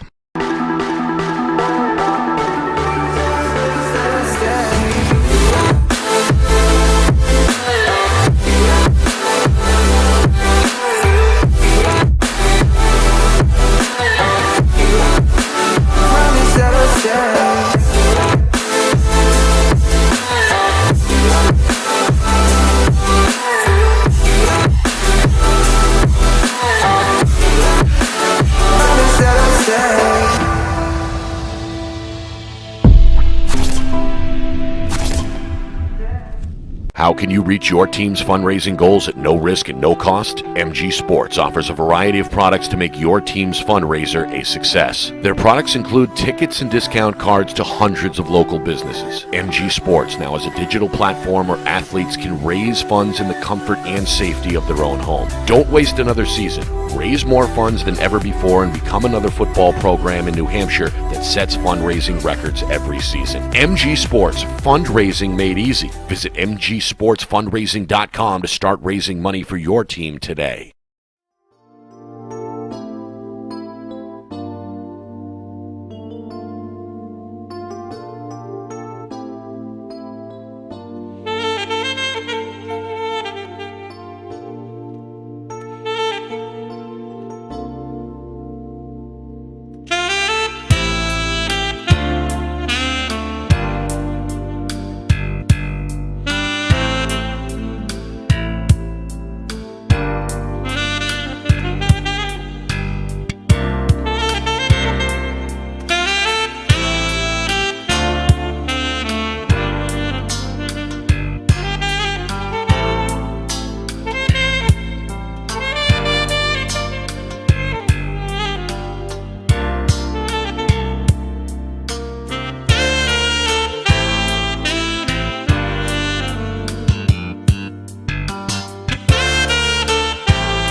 You just gotta be like, you gotta be like, have everyone's attention.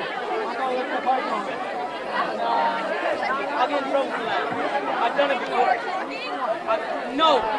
Fuck no.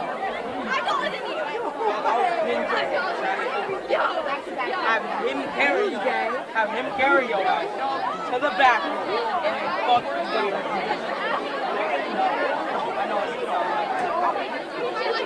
Got a full orange moon here above Alumni Field in Keene.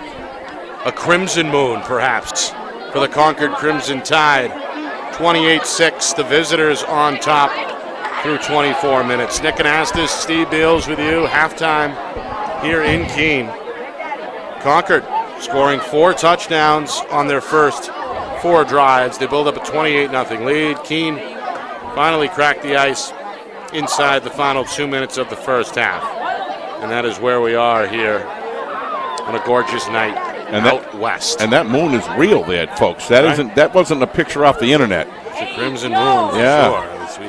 Look at that. It looks almost Martian, if you know what I mean. We may have some wild dreams tonight. Yeah. For sure. We'll leave it at that. Let's take this back to Concord's first drive. They forced a turnover on downs to begin the football game, took over about midfield, and it took them 3 plays to get in the end zone. A 51-yard touchdown run by junior running back Elia Bahuma gave Concord their initial lead. Extra point was good from Jacob Plant. Second drive, Bahuma plunging in from 4 yards out.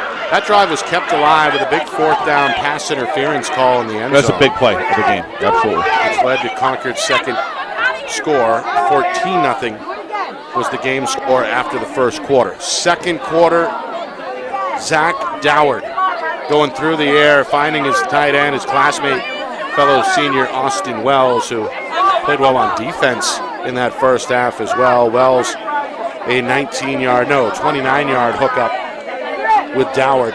21-0, about 4 minutes into the second quarter, and then Doward doing it with his legs, a 49-yard touchdown run.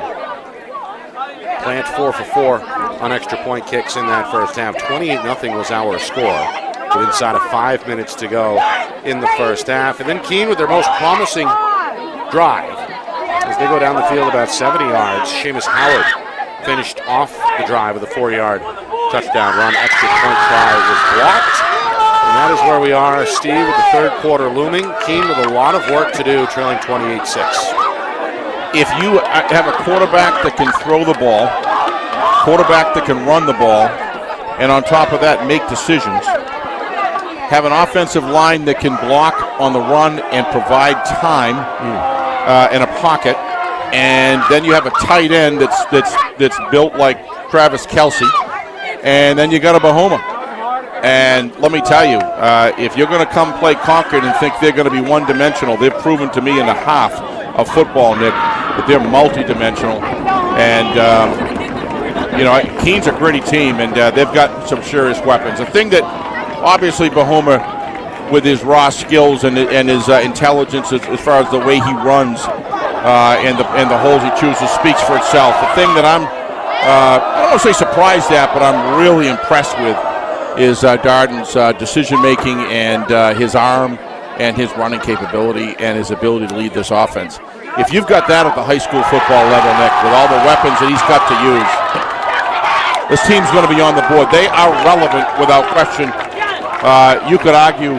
Let's see what the next couple of weeks do. They sure look like a contender as well. Well, they gave Londonderry all they could handle. They sure did. Of course, the Lancers, the defending champs, and the unanimous #1 in the Union Leader Power Poll. That was a 34-24 final in which the Lancers prevailed in the Capitol, but Concord certainly hanging around, that raised their profile statewide, and they've done it again here in the first half, scoring the first 4 touchdowns of the game. They're also set to receive the second half kickoff here momentarily. Meanwhile, the Keene student section trying to do all they can, including going through some rituals here at halftime. There's kind of an unofficial ringleader that's led a few of the cheers and kind of directed the action here off to our right. It's a large student section. Home opener for Keene. They won on the road, as we know, last week at Goffstown, 40-19. There we get a look at that standing student section. Kind of a beach Hawaiian theme here. Second weekend of October. And still, Nick, a big cloud of grilled burger smoke coming through the prep box here. Yep. Driving us crazy. Yep.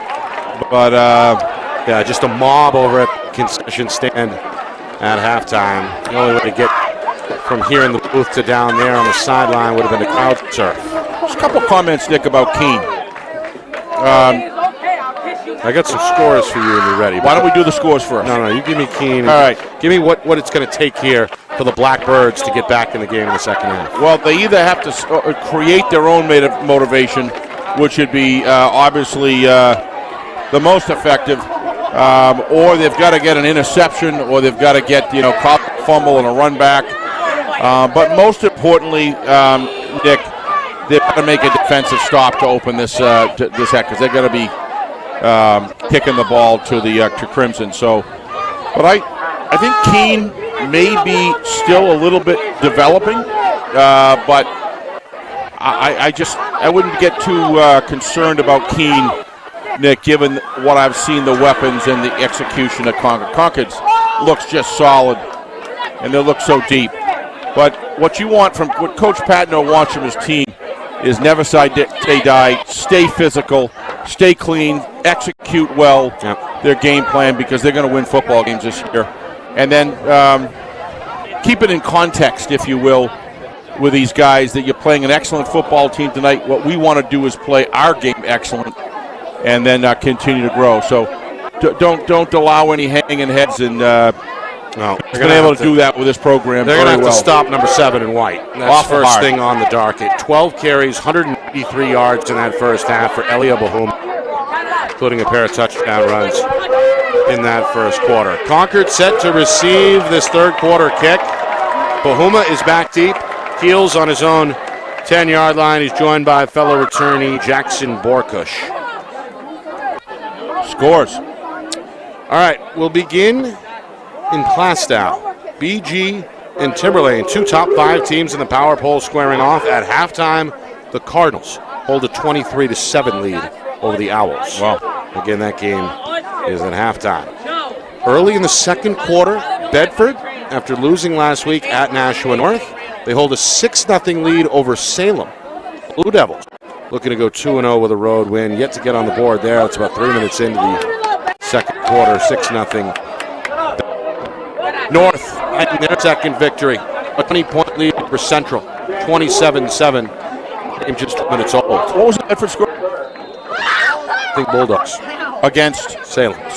Wow.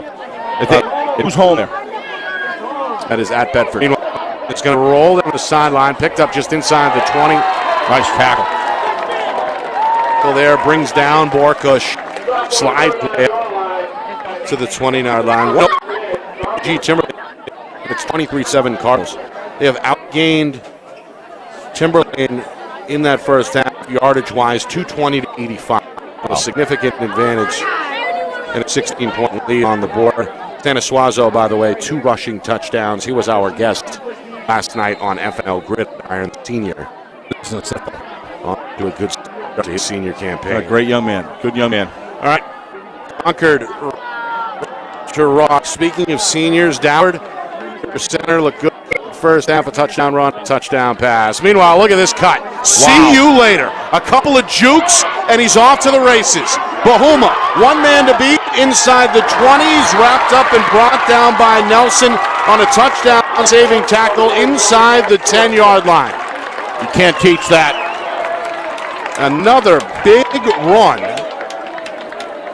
Can't watch this cut. if we get a good shot of this from up top, maybe Craig has it from the end zone.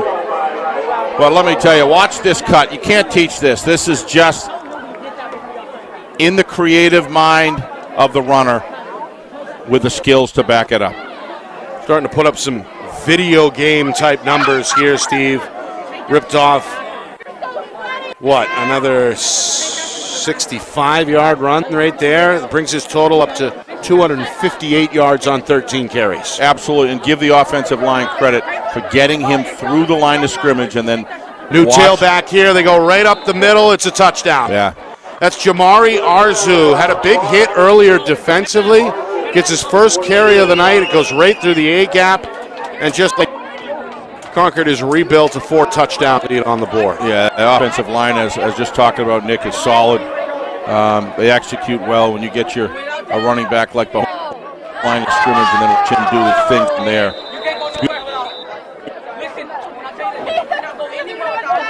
Meanwhile, not how the Blackbirds want to open the second half. No, now the official here in communication with the home sideline. That's our referee, Phil McCarthy. Not sure what exactly is going on. I think a trainer is being called over from the Keene side to the Concord sideline. I'm not sure if there's a Crimson player in need of some help over there or not, but either way, point try number 5 on the way here for Jake Plant. The senior is 4 for 4. Again, Concord employs the swinging gate formation. 5th touchdown of the night for the visitors comes 48 seconds into the second half. 32-6 our score. Somebody jumped along the line. We get another flag here before the snap.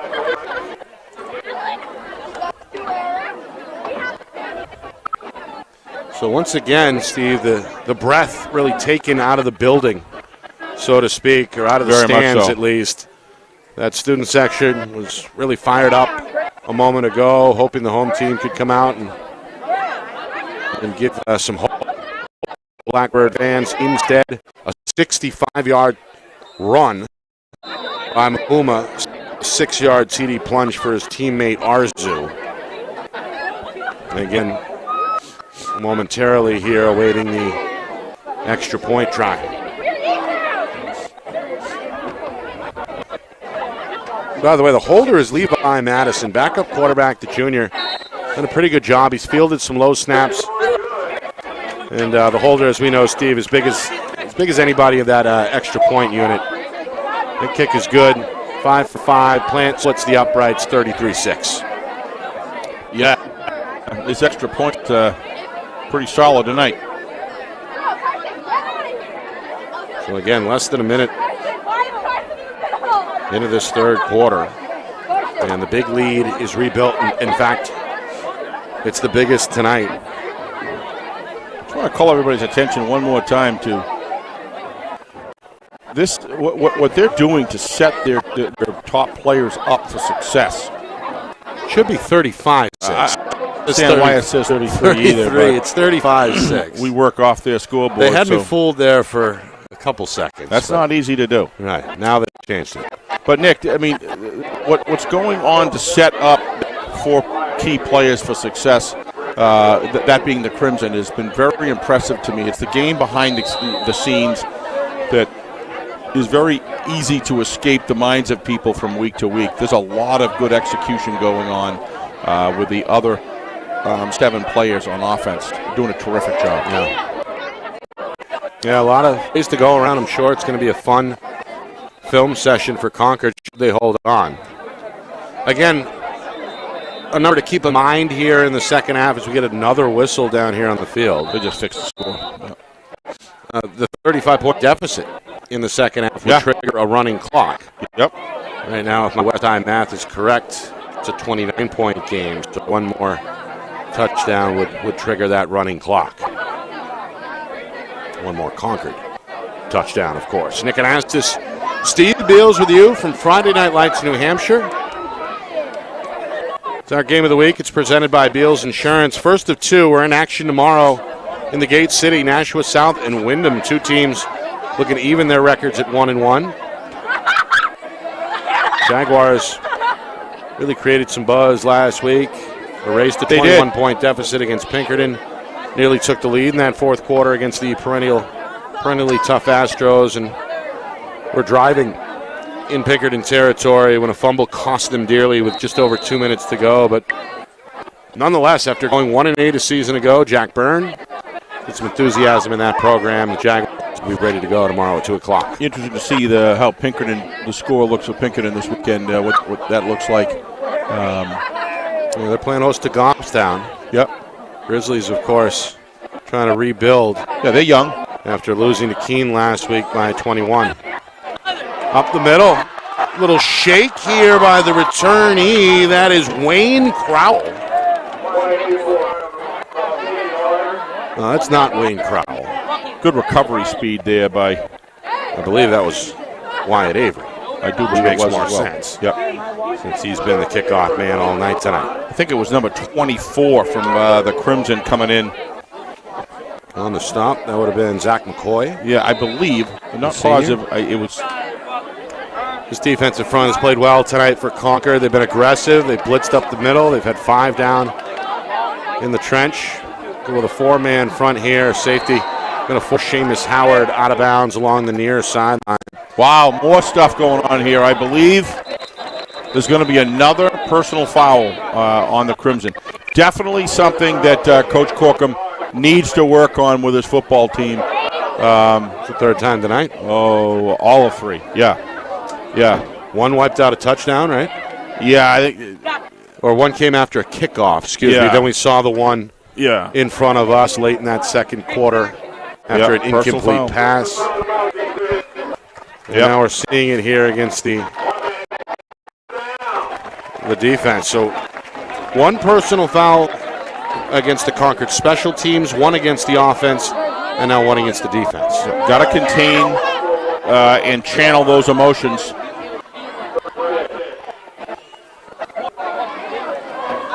In a physical game, conditions ripe, and a lopsided score on the board for some extracurricular. The official's job becomes that much tougher. Meanwhile, here's a hole. Wyatt to the second level, no further. It gets 7, maybe 8 yards up the middle. And again, Keene, they've opened holes sporadically here tonight, including on that down right there. I think they're spreading out the field a little bit. They're attacking from end to end or sideline to sideline now. And what that's doing is forcing the defense to spread out. That first quarter, Nick, it was 9 in the box. I mean, literally, and it didn't stop. And Concord had a good strategy of going in low and kind of crabbing their way in and blocking up the holes. And that's a good strategy to be able to foil just inside runs. And we've seen that 5-man front almost every other down. Yeah. We're seeing it here on 2nd down and 2. It's a pitch. Howard left side. Not going to shake off Brett Tuttle there. Good tackle around the waist by the sophomore. He's been impressive, and he's just a sophomore. That's impressive on any team. A lot of individual, lot of good fills tonight by the Crimson. Concord's done a great job of containing the outside and allowing their linebacker and defensive backcourt to come up and fill. The Blackbirds do get the first down. They only needed 2, get 3. It's a first down and 10 now in Concord territory at the Crimson Tide 49. Again, a 5-man front. Tar the handoff. This is Avery. Tried to slip through one tackler, won't get by another. Finished off by Oscar Humelzine Perez, one of the junior linebackers. A couple of tackles tonight. Clock continuing to tick, nearly 3 minutes in. Third quarter, big lead on the board, biggest of the night for Concord at 35-6. The story, if you are just joining us, has been the junior tailback Elia Bahuma. 258 yards unofficially on 13 carries to lead the way for Concord. Meanwhile, Keene, they scored their lone touchdown just before halftime, trying to keep this drive going on 2nd down and 8. They pitch left side, and again, Howard able to go downhill a little bit. Looks like inside the 45, call it a gain of 5. Attack the short side of the field, all the way over the left hash mark, and they still go left. Blackbirds face now looks like a 3rd down and 4. Not seeing anything strategically unsound by the offensive line of Keene pretty much the whole night. I thought they were a pretty disciplined group. It's just it just appears though the defense, like you were talking about, Nick, the front five there, they're just doing a terrific job containing. All right, Tar under center, 4, 3 backs behind. Handoff, trying to avoid Wells to his right, throws on the move. This one looks like it was intercepted. No signal yet from the officials. Now they do say interception. It's the game's first turnover. Yeah, I can't throw that ball. Yeah, double coverage, Nick. 2 guys around and watch it. If we get the defensive backfield here, you're going to see he rolls out. Kind of threw it up for grabs, and there's Tuttle. That's just a takes it away. Steve, the sophomore, making a play. But you can't make a desperation move in the third quarter, Nick. I mean, that's just not there. And you're working your way down the field. This is about coming out of this game with some second half, and that sort of a situation doesn't help matters at all. And the quarterback's got to make good decisions there, and he'll go back to the film room, learn from that, and come back stronger and better. And that's what high school football is all about. 4 minutes in, third quarter. Concord takes over. They go to the air. Bobbled, but caught near side. That is Peyton Enos Yurno. Senior with his first catch. He's out across the 40-yard line and up to the Crimson Tide 43 for a first down. Yep. They've got weapons, Steve. We've seen not just Bahuma make plays out of that backfield. We saw Arstu a moment ago with the touchdown. Darden. And now we see Enos Yurno. First time he touches the pigskin, it's a productive play. So 4 minutes in, 35-6. Concord now aiming for a running clock if they can push this deficit up 35. Here he comes, Bahuma. Shake and bake, near side. Springs free at the 30, makes a man miss at the 20, is dragged down just shy of the 15. Keeps coming back. Does it. You take him off for a few plays, get him a little wind, he comes back and just burns you. His moves, player. Nick, he really is. He's a special player. I mean, he's ripping off 40 nothing. That's a 42-yard gain. How did he cut like that? That puts him, Steve, at 300 yards even tonight on 14 carries. Yeah. We haven't seen a performance like this in quite a while. Let's get this man on gridiron next week. We might have I'd like to talk to this young man. We might have to. I mean, 300 yards is no joke. It's like he may not be done either. Still a chunk of time to go here with 7+ minutes remaining third quarter. They go up the middle. Yep. On 1st and 10 from the Keene 15. Yeah, that's a new ball carrier, Steve. Yep. It's Nathan Galbraith, sophomore. So Concord starting to that's just smart foot. That's just go smart deep coaching. into the stable well, it's here. Just smart coaching. Yeah. I mean, you get a sophomore with some experience like that. Now they come back as a junior. They're going to play a part. Yep. But such a confidence builder, I think. Oh, it is. It absolutely is. Doward under center, second down and 8 after 2-yard pickup on the ground. Facing a 4-man front for Keene. East West with Bahuma, and he's got a free pass into the end zone for his third touchdown. This man's a junior. Bahuma going to score from 13 yards out. And there's the magic number that they were looking for. 41-6 is a 35-point gap, and with or without the extra point, it should trigger this running clock midway through this third quarter. Get another look at the replay. Practically untouched. Takes the handoff on what looked like a jet sweep. So Bahuma scored the first 2 touchdowns of the night. He scores his third here midway through the third quarter from 13 yards out.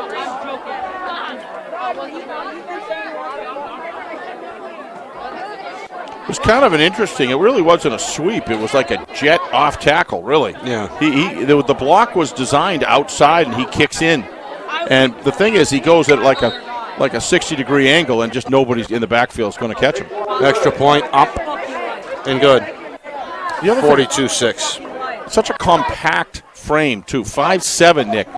But just looks bigger than that. Looks big. He looks taller than that, but he is girth, to try to wrap those hips. And 5'7", 180. Yeah, he's just he may be bigger than that. But to be that size, and to be able to cut like that is really something special. And he's already making a decision.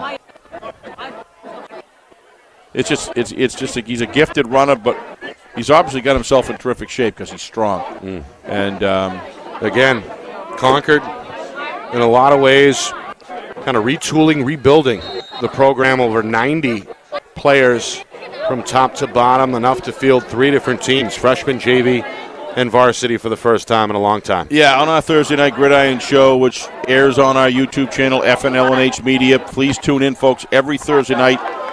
Nick gets great guests from the press. He's got great relationships with the head coaches, brings them on. Usually we have a player every week. We had Matt Sanasuazo from BG.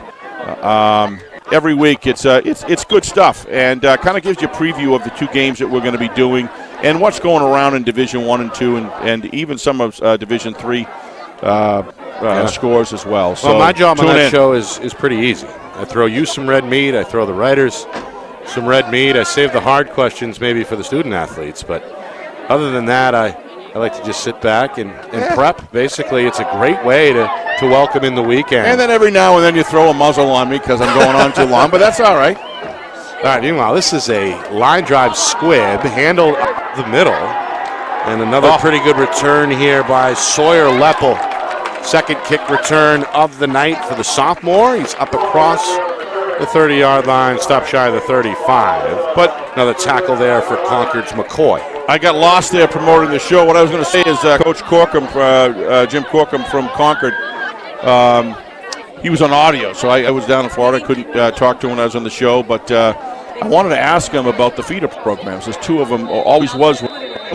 The Vipers as well as the Concord Capitals. I don't know if both programs are still active. There's another one or not. But with 90 players, Nick, something good's going on somewhere. Yeah, Coach Corkum himself doing some recruiting at the junior high level. As he talked about. Speaking during lunch hour, etc. So the hard work has paid off. That off-season recruiting tour, so to speak, has borne some fruit here. Coach Corkum, just in his second season, got his team looking really good tonight. Defense is flowing around the ball. The run game has been punishing.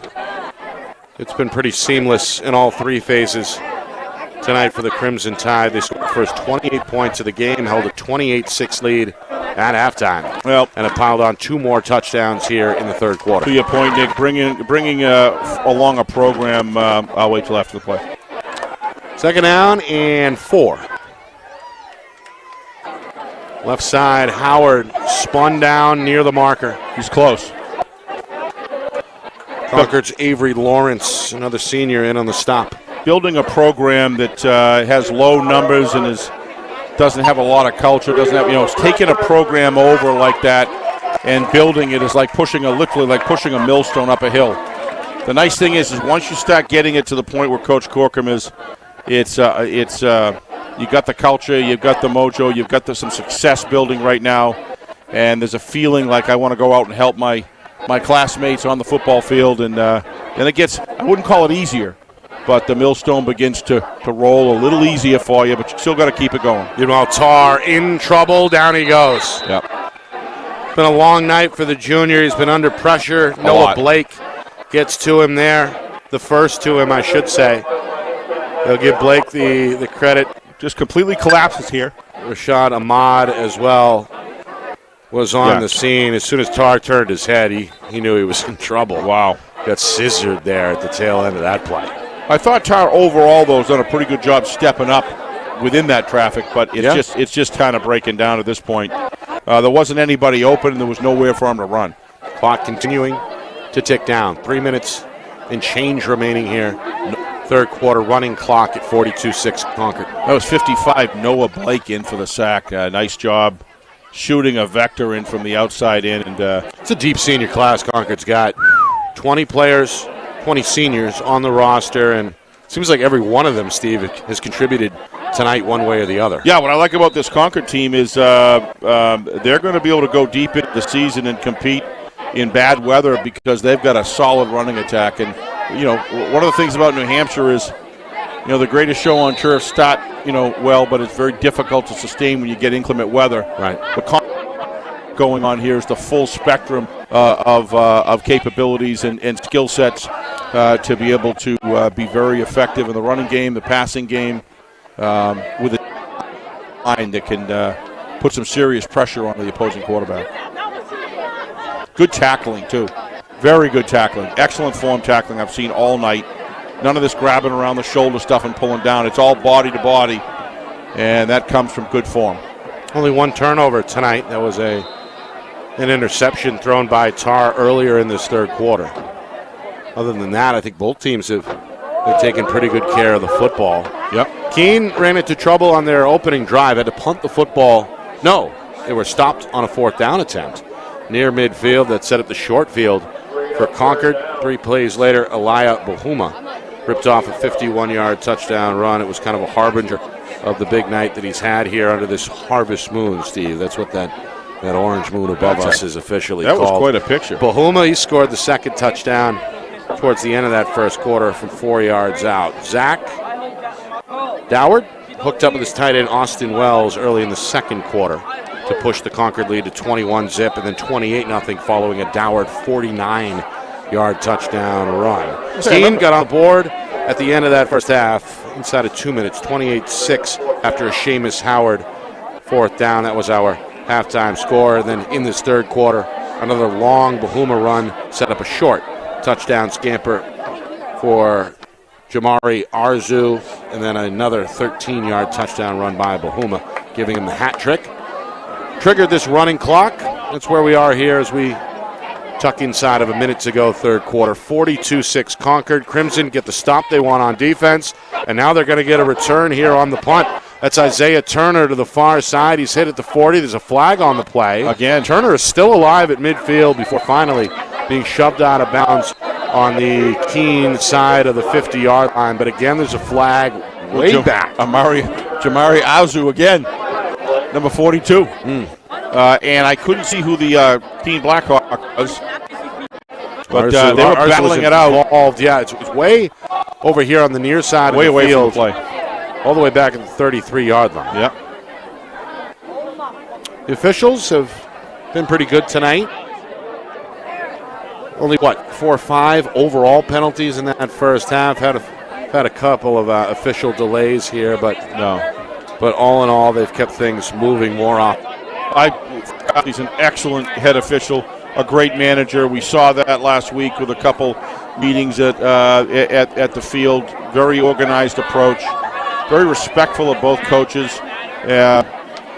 You see Phil talking to some of these athletes. The players, I was about to say. Talking to players and explaining to them what went wrong. How can you prove? Just understand the rule and why.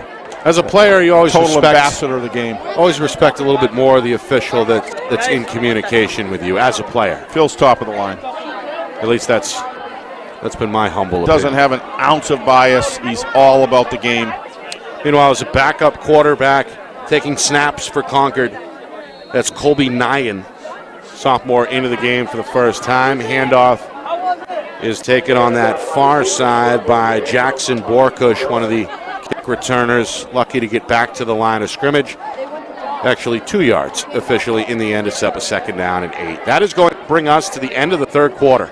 Concord in cruise control here on the road, 42-6 over Keene. We'll get another look at the out-of-town scoreboard when we come back. Fourth quarter on the other side. Crimson closing in on their first win of the season. You're watching our game.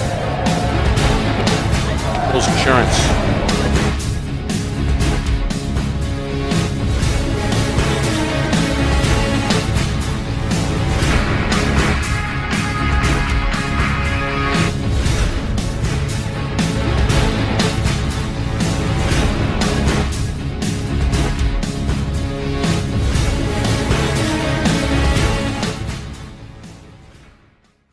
Our broadcast today, as it always is brought to you by Beals Insurance Agency, with locations now in both Bedford and Londonderry. Whether you need home, auto, or business insurance, Beals Insurance will get you both the price and quality coverage that's right for you. Just call 603-471-9999 or visit BealsInsurance.com to request a free quote and start saving money today. Again, that's BealsInsurance.com.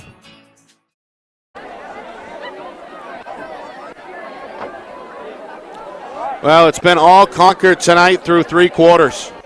42-6 over Keene. The Crimson Tide, under second-year head coach Jim Corkum, looking for their first win. Nick Anastas, Steve Beals with you from Alumni Field here at Keene High School. Blackbirds look like they're going to slip to 1-1 after beating Goffstown to open up the season. Concord scored the first 28 points, all in the first half, and have never really looked back. They add on to a 28-6 halftime lead with two more touchdowns in that third quarter. The story has been junior tailback Elia Bahuma, unofficially 15 carries, 313 yards to go with 3 touchdowns. And I believe 6 runs, Steve, of over 40 yards or better. You know, we were talking about some great athletes back in Concord. I was talking to a friend of mine. I was telling you about texting him last night. Yeah. Who has who grew up in Keene, who was an administrator at Concord back in years ago, a couple decades ago, and see if this name rings a bell in the old basketball field, Nick. How about a guy by the name of? Play action, rollout, incomplete. Matt Bonner. Does that ring a bell to you? I think that rings a lot of bells statewide. We know about the Red Rocket. Meanwhile, Levi Madison, Steve, is in. He's third different quarterback to see action tonight. Yep. 5'6" junior. Pass a little low there. It's going to bring up a fourth down, and it looks like a punt is on the way from Concord. Got a running clock here with already a minute gone by, fourth quarter. Nothing that Darden can gain by staying in the game. Get him out of the game. Get him rested. Keep him healthy. Very physical sport. So, Coach Corkum, I think,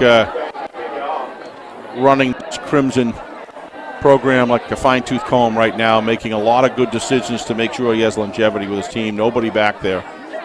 And Keene, they just failed to send a punt returner back. As a result, this one takes a friendly roll for Concord and is down inside the Blackbird 30 at about the 27-yard line. I think we may have another quarterback coming out for the Blackhawks. Number 3. The Blackbirds. Blackbird, excuse me. Yeah, the starter, Aiden Tarr, looks like he's done. Yeah, was that? There he is. I was trying to 3 go off there. So he's not a quarterback, and I said that's the fullback Griffin. That's the fullback Griffin, right? So Johnny Griffin, he's played hard on both sides of the ball tonight. Made a couple of tackles. Yep. Where the stops in that first edge, and he's runs at fullback tonight as well. Number 3 in black. Stick Tarr. Now, Keene just called a timeout. I think Ray Emery came off the field, didn't he?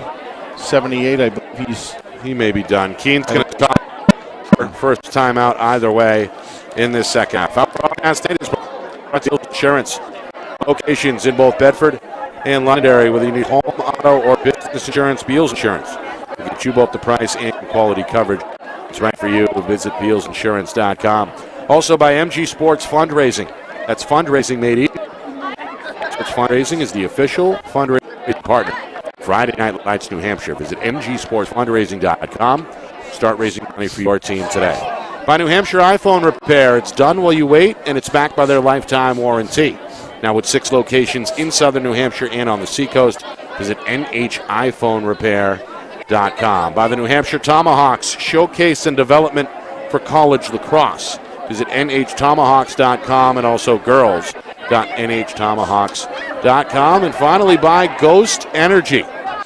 Ghost is an active lifestyle sports nutrition brand that powers and empowers users to be seen beyond the walls of the gym. Be seen with Ghost Energy. All right, back to the ground. And they go to Sawyer Lepel, and he's going to give them a boost. First down and then some. Across the 40, rolls his way up to the 43 for a first down. Keene looking for playmakers. It's a great time to support the middle part of your program coming up, future varsity players, as well as fine-tuning their game for when they're needed. If there's someone goes down with an injury or... Seen him already involved in the return game. Absolutely. Tonight, a couple of kick returns in his first carry here with 3 minutes gone by fourth quarter. Right side. A little misdirection. Fooled a couple of defenders. Not sure who ended up with the football, as I was fooled as well. Was that Howard again? No, it's a new ball carrier. Number 27 in black, Aiden Ionu. Another sophomore checking in here late for Keene. Stopped there by Concord's Cameron Martin. Some of the twos on both teams getting action here. Well, a running clock goes pretty quick. You're right already. Nearly 4 minutes in fourth quarter. Yep. Pitch, hit, and Arzu's going to wrestle him down. That's just a terrific job. Just nowhere to go. Well, it's knowing where you're supposed to be on defense. Yeah. Knowing your assignment, responsibilities. Wasn't Arzu, it was Theodore Schneebel. Schneebel, the sophomore, his first tackle as he stops Lapel for a loss. Sets up now a 3rd down and 8. Coming up after the game, full scoreboard, including a blowout in the making, Steve, that I'm interested in. A little tease. Uh-oh. We'll get back to that BG Timberlane game as the Owls starting to close the gap a little bit. And, of course, 2 Seacoast programs trying to avoid that 0-2 start. Yeah, that was a big game. And Portsmouth. So Portsmouth and Winnicott, right? Number of week 2 scores to get to coming up after the game. Plus, we'll put the finishing touches here. Big statistical night, of course, for the Concord junior tailback, Elia Bahuma. So a lot on the way coming up after the game. Already 5 minutes gone by in this fourth quarter. Score remains 42-6 in favor of Concord. Keene, though, starting to put together a pretty good drive. They pick up a first down on the ground. They go back to the pitch here on 1st and 10. And a good cut. Yeah, we're going to get a hold here. Continue to run with... And a flag is back at the Concord 40-yard line. Yeah, it's going to be a hold on the Blackbirds, Nick. I think this is the first penalty of the second half against Keene. Yeah, this wasn't a hold, it was a tackle. They only took 2 in the first half as well. Yeah. So that's been kind of a silver lining here. The penalties have not been a problem. It's been Concord, and it's been the problem. Always know when a game's finished when the coaches upstairs, you can hear them coming down the stairs with all their equipment. Yep. Moving out, and this is an opportunity for... Coming up midway point, fourth quarter. The pitch left side. Again, it's Ion trying to find his way. Line of scrimmage. And of the Concord 40, spotted at the 42-yard line. So 2nd down and 9, it looks like. Reminder, tomorrow afternoon, more football.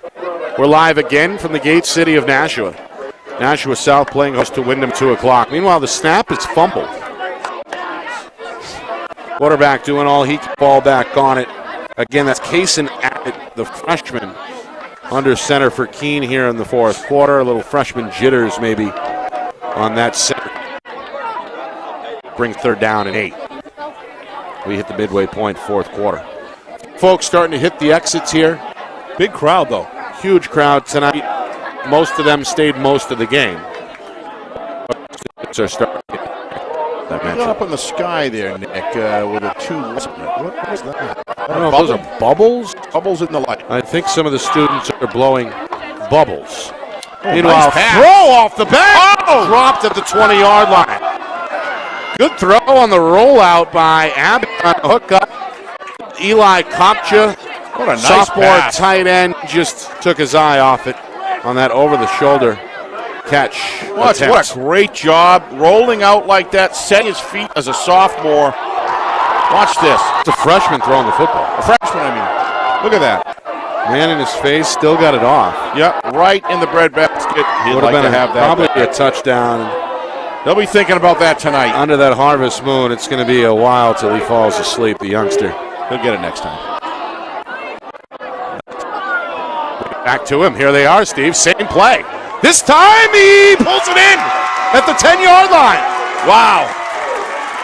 Bobbled it and then pulled it in. I just said he'll get it next time. And as they once said at Dumb and Dumber, he totally redeemed himself. Yep. That's nice to see. And a good piece of concentration by the youngster as he atones for the drop. He sets up Keene at the Concord 10-yard line. It's 1st and goal inside of 5 minutes. Here we go again. Nice release. That's good stuff. Look at that. Whoa, still an almost. Don't underestimate. That's tough to look back over your shoulder in the lights to catch, and good for him. He got it that time. Not easy being a receiver. I don't care at what level. I don't care how open you are either. You still got to finish the job. He does that. And now after a 2-yard game, we look at a 2nd and 8 coming up in 4 minutes. So the Blackbirds, you got Tyra as a junior, right? And you got this young fella with a pretty good arm on him as a freshman coming up. So they're breeding some, or I should say, training. Well, that was one of the first things Coach Patnode mentioned to us last night, how kind of a thin senior class. He loves the guys that are here, but numbers-wise, just not exactly a big class. The juniors have more in terms of numbers, and as he mentioned, a number of sophomores that are making names for themselves. So obviously the program is in good hands. I think the numbers overall are up from where they were a few years ago when Coach Patnode took over. He's very stable. He knows exactly what he wants to accomplish with the team. He's not going to go far off the line. He's going to be very stable and very directed on what he's trying to accomplish. And quarterback keeper nice turn. Lowers the shoulder. He's in for the touchdown. That's freshman quarterback Kason Abbott scoring Keene's 2nd touchdown with 3:07 to go here. Trying to give this crowd something to cheer about. 42-12 after the 2-yard touchdown run.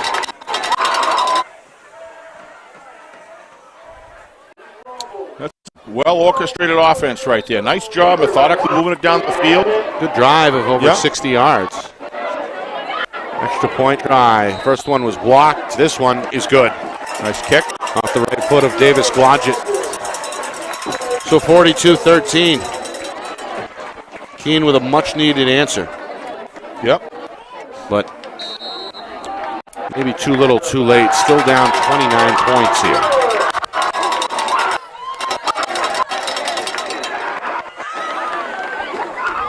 Well, as we look ahead for both of these teams, Steve, obviously Concord is going to be going into week 3 on cloud 9. Absolutely. And that may present a different set of challenges for Coach Corkum, right? Off a big win, sometimes you got to manage the team just as closely as after a big loss. I think that all the skills are there for these guys to compete tonight with the weaponry that they have and the breadth of it, and in different positions and different skill sets, whether it be the long pass down, whether it be cross routes, whether it be go routes. They're passing, and tight end coming across the middle, short pass, and of course the running game, and a quarterback who can do it all. There's going to be some. When you see Concord playing the brass of the league, you're going to want to see that game. Cameron Martin near side, good return into Keene territory. Knocked out of bounds at about the Blackbird 49-yard line. Well, Concord will host Manchester Central. In fact, it's a week from tomorrow, so they get an extra day of rest before a Saturday affair in week 3 at 1 o'clock. I think an area where Coach Corkum, Nick, has got to really focus his team on is some of the chippiness stuff, after plays, out of the stuff. You start playing a Salem, or you start playing a BG or a Timberlane, or an Exeter, and so many other teams that caught in and wind up being really. So I got to address that during the week and kind of create a no tolerance situation because there's just been too many of those tonight. Yeah. But let's not lose sight of the fact that this is a solid football team that's doing a lot of things right. Yep. But that would be my only critique at this point that I could see. Great play calling and execution there of it. Out of the eye. Handoff left side, swallowed up, nowhere to go for Borkush. Hit from behind by Keene's Landon Wilkes, another sophomore linebacker. Down to 2 minutes, fourth quarter. Well, Keene, as we know, they're going to lick their wounds after this, and then they'll be right back on this field next Friday night against Nashua North. As we know, that's a tall order. Although that game really put them on the map last year when they pounded the Titans 33-0.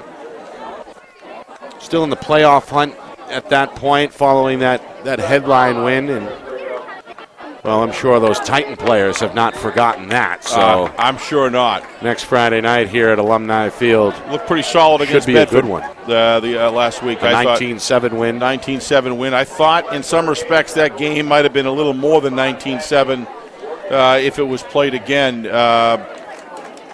But looks like Bedford, at least the score you gave me, was bouncing back, and Coach Matthews was able. Is he still looking that way, or are you going to get back? You're going to just hold off on me as usual? I'm going to tease you. All right. As I usually do. I'll tease the audience as well. Pinkerton, Goffstown, that's starting to get out of control. BG Timberlane, Steve, is tightening up.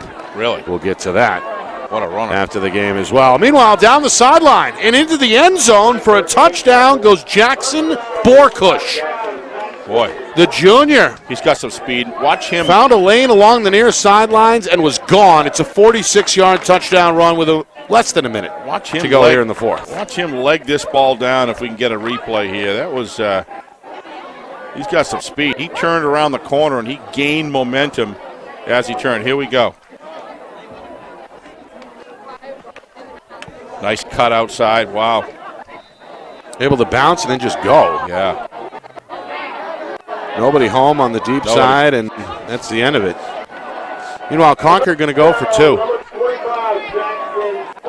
Going to keep the offense. Quarterback Colby Nyhan under center here for the two-point try. They give to the tailback, trying to find room left side, won't find it.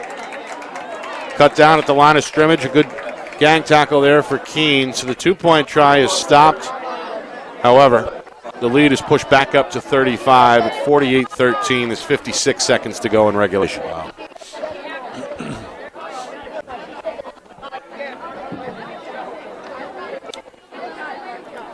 So another quick touchdown drive put together there by Concord with the B team.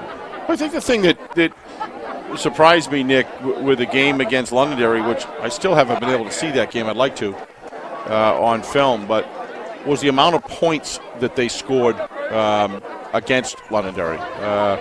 34-24 the final. 34-24 the final. That's 24 points they put up. Yep. Not many teams do that. Double that tonight here on the road. Double that tonight in the road. 48-13. Londonderry, as we know, they've got an out-of-state opponent tonight. They're at Bishop Hendricken. That's tomorrow, 1 o'clock. Same thing with Exeter. They host Champlain Valley Union tomorrow at 1 o'clock.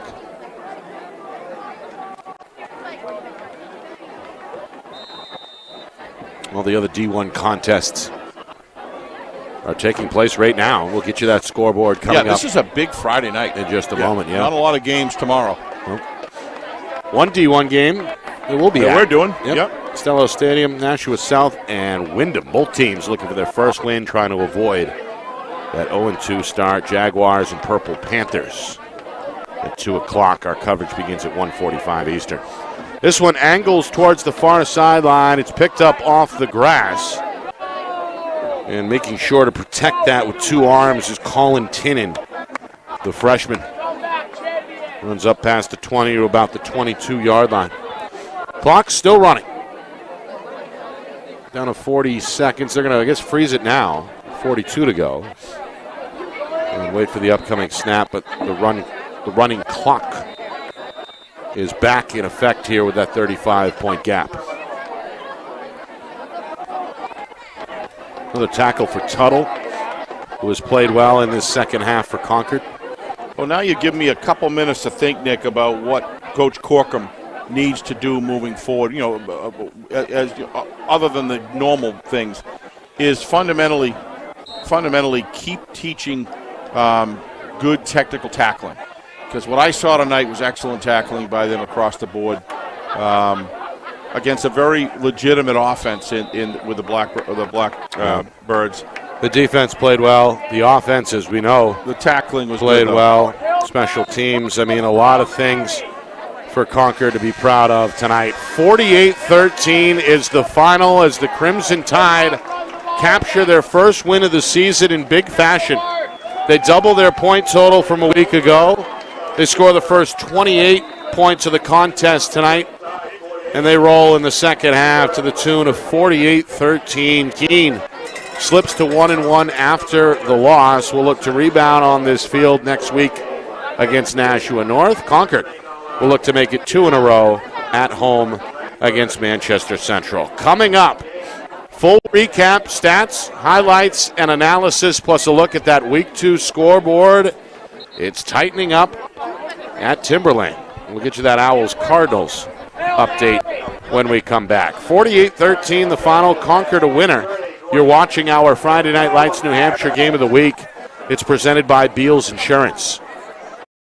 Our broadcast today, as it always is brought to you by Beals Insurance Agency, with locations now in both Bedford and Londonderry. Whether you need home, auto, or business insurance, Beals Insurance will get you both the price and quality coverage that's right for you. Just call 603-471-9999 or visit BealsInsurance.com to request a free quote and start saving money today. Again, that's BealsInsurance.com. Hey, I'm Chad, the owner of New Hampshire iPhone Repair. We're New Hampshire's most trusted and affordable repair shop for your iPhone, iPad, iPod, and even Android needs. Don't worry, we're affordable, reliable, and we back our parts with a lifetime warranty. And you know what the best part is? No, what? We can repair your phone while you wait. I know, that's why I'm here. Oh, I know, Mrs. Green. Here's your iPad, good as new. Bring your phone into New Hampshire iPhone Repair today. The New Hampshire Tomahawks promote the highest level of club lacrosse competition, not just in the state, but in the country. Looking to get recruited? Director Chris Cameron keeps an open dialogue with the nation's top college lacrosse coaches. Over 400 New Hampshire Tomahawks alumni have played at the college level, including the ACC, Big East, Big Ten, Ivy, NESCAC, NE10, and more. The New Hampshire Tomahawks coaching staff has over 100 coaches, including current high school varsity and college coaches. The Tomahawks offer training for players of all ages, clinics, camps, and leagues, along with spring, summer, and fall elite teams. So play with the best. The New Hampshire Tomahawks, showcase and development for college lacrosse. Visit NewHampshireTomahawks.com and girls.nhtomahawks.com.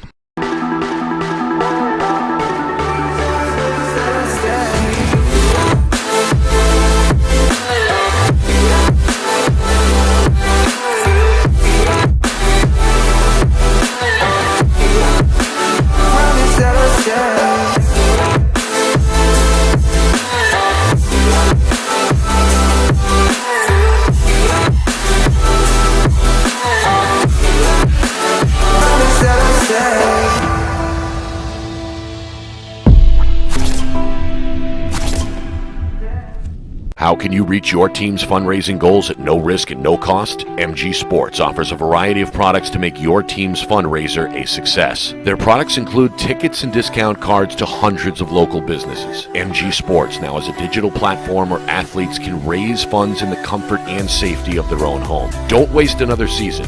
Raise more funds than ever before and become another football program in New Hampshire that sets fundraising records every season. MG Sports, fundraising made easy. Visit mgsportsfundraising.com to start raising money for your team today. Thank you.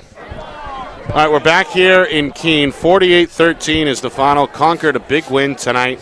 They even their record at 1-1. Keene slips to 1-1. Nick Anastas, Steve Beals with you from Friday Night Lights, New Hampshire. It's our game of the week, presented by Beals Insurance. Concord, they got down to business very early. Third play from scrimmage, a 51-yard touchdown run by Elia Bohema. First of 3 scores tonight for the junior. Just a monster stat line. We'll get to that in a moment. Bohema's second came with 3 seconds to go in the first quarter.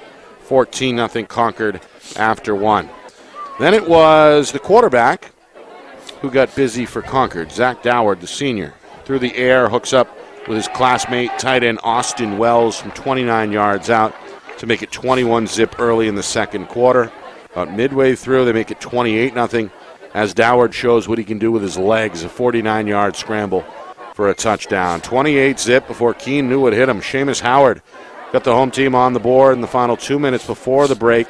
A 4-yard touchdown run. It was 28-6 in favor of Concord at the half. Third quarter, another big run for Bohuma. 65-yard run. It put him well over 200 yards at that point. It also set up a 6-yard touchdown for his teammate Jamari Arzu to make it 35-6. And then Bohuma crosses the finish line himself. His third touchdown brought him over 300 yards tonight, unofficially. 15 carries, 313 yards to go with 3 touchdowns. It was 42-6, and we had a running clock going into the fourth quarter. Keene, though, they play hard. Some of the backups were in. Freshman Kaysen Abbott, after a long pass completion, able to run it in himself for a 2-yard touchdown. Keene's second of the night to make it 42-13, just over 3 minutes to go in the game. At that point, Concord, they get it back. Jackson Burkush on a long 46-yard touchdown run up the sideline. Put the cherry on the sundae. 48-13 is the final. Concord is for real, Steve, and is at 1-1 in Division I Central. Not only for real, if you're an offensive coordinator and a line coach and that whole offensive unit, you've got so much to work with, and you can even, they didn't even have to use all of it tonight, to be honest with you, but I thought the play calling was outstanding. I thought their reactions during the game when it really was in that first half in the very beginning of the third quarter, they made all the right decisions. Look at Bohuma is what he is. There's no question, but great defenses are going to be able to key on him. All the best, but it's the resources that it's going to require to stop him that's going to open up the opportunities for Darden and Austin and the wide receiver. He slips my mind. I'm still learning all the players there on the team. Just so many weapons. Wells, the tight end. The tight end. When you've got a situation with that, and then you've got the decision making that Doward made during the game, he did a great job. And the offense and defensive trenches are outstanding. The tackling is proficient. This isn't any one man show. This is a whole football team that does a whole lot of things right. Again, the last time I'll say it, but they got to get the chippiness under control. That chippiness is emotion, belief, confidence, a lot, but you got to channel it. And I'm sure Coach Jim Corcoran and staff will get that done. Work on that this week. All right, other scores: big game and a big development at Timberlane. Owls trailed at halftime, 23-7 over BG. They have closed the gap, Steve, to 23-20. BG still with the lead. Less than a minute to go. Timberlane has the ball near midfield with 46 seconds. So we'll keep an eye on that as the Owls try to get into field goal range and tie the football game. Elsewhere, a blowout in progress. Pinkerton, as they close in at halftime, out in front of Goffstown, 40-6. Astros on their way, it looks like, to their second win and a 2-0 start. Merrimack facing in-state competition for the first time. They lead Alvern 21-12 at halftime. Dover taking on out-of-state competition for the first time in a long time. They've got a 27-10 lead over Sanford up in Maine. Wow. That game is at halftime. Green Wave trying to go 2-0. Bedford, a 9-0 lead over Salem at the start of the fourth quarter. That is surprising if you look at the first week, go back to the Jamboree and all that. Good for Bedford coming back and going to the drawing board and coming out with a lead. Where is that now? That's not a final. That is in Bedford, and there's still 12 minutes to go. Wow. But it is a 2-score lead for the Bulldogs as they look to even the record at 1-1. Again, 9-0 at last look, at least, over Salem. Portsmouth, Steve, you may be on to something. They got a 17-0 lead over Winnicott. Warriors have yet to score this season as they are early in the fourth quarter there. It's a 3-score game now at 17-zip. Clippers looking for their first win after losing in the opener to Exeter. In Division II, Souhegan is one of the favorites. and we're seeing why. 34-14 over their next-door neighbor, Milford. And they've been playing around in the power poll towards the number 9 and 10, trying to crack that power top poll. 10, yep. Top 10 as a Division II team, and you can see why. Yep. Here's one close to my heart. West 40, Lebanon nothing at halftime. Wow. Love that. Wow. Blue Knights looking to even it up at 1-1. Meanwhile, update, Timberlane now 4th and 30 at the BG 43-yard line with 35 seconds left. So they're going to look to get a Hail Mary or a penalty. Where are you getting all this last second? That's your boy, of course. All right, just That's check Ben, Tom. Ben Beals. Oh, Ben. All right, keeping Ben. us updated as he usually does from the Beals Insurance Studios. All right, Steve, final thoughts of what we saw here tonight, a dominant performance from Concord 48-13 over Keene. Well, we just talked about Concord at length, so I'm going to just kind of shift over to Coach Pat Note and watch the discussion. Everything's calm over there. He's using this as a teaching moment. He's going to use this on film. He's going to show their strengths. He's going to show their weaknesses. But just make no mistake, this is Keene has a small senior class. They got a solid junior class. Yep. Things are moving in the right direction, and this is a building process in which what he wants to do is get all of his players to improve every single week as he moves towards the middle of the season. Give the Blackbirds hopefully a playoff spot, because they are going to win some games, this team. There's no question. Oh, yeah. And then go from there and continue to build. I think what he's doing here is remarkable. I think it's fantastic. And it's just that tonight there was Concord just shows why they did what they did against Exeter. But the Blackbirds had a great crowd. They got a good program going. They got a great head coach who's been there, done that. And I have no doubt that they'll continue to improve. And what a great place, what a great hospitality to come over here. Yeah. Mike just lays out the red carpet, and everybody here, just terrific group of people. Yeah, absolutely. I want to thank Mike Atkins and his staff here at Keene. Always a friendly welcome, as you just mentioned. We appreciate the work and look forward to working again with Mike and his staff down the road. I want to thank our sponsors, of course, Beals Insurance, MG Sports Fundraising, New Hampshire iPhone Repair, of course, the New Hampshire Tomahawks, and our new friends over at Ghost Energy. We appreciate the ongoing support this season. Do. For our group here at Friday Night Lights New Hampshire, that includes our videographers, Kristen Beals and Craig Incardoni. We thank them for the extended setup. We'll look forward to working with them again tomorrow when we are in Nashua for South and Wyndham. That game comes your way at 2 o'clock Eastern Hour coverage. Begins at 1:45. For our director, the man behind the curtain, Ben Beals, back in the Beals Insurance Studios, and my partner, executive producer Steve Beals. Another rock-solid job up here in the booth. My name is Nick Anastas, saying so long. Final score, final time. Concord 48, Keene 13. This has been a presentation of our Friday Night Lights New Hampshire Game of the Week, presented by Beals Insurance.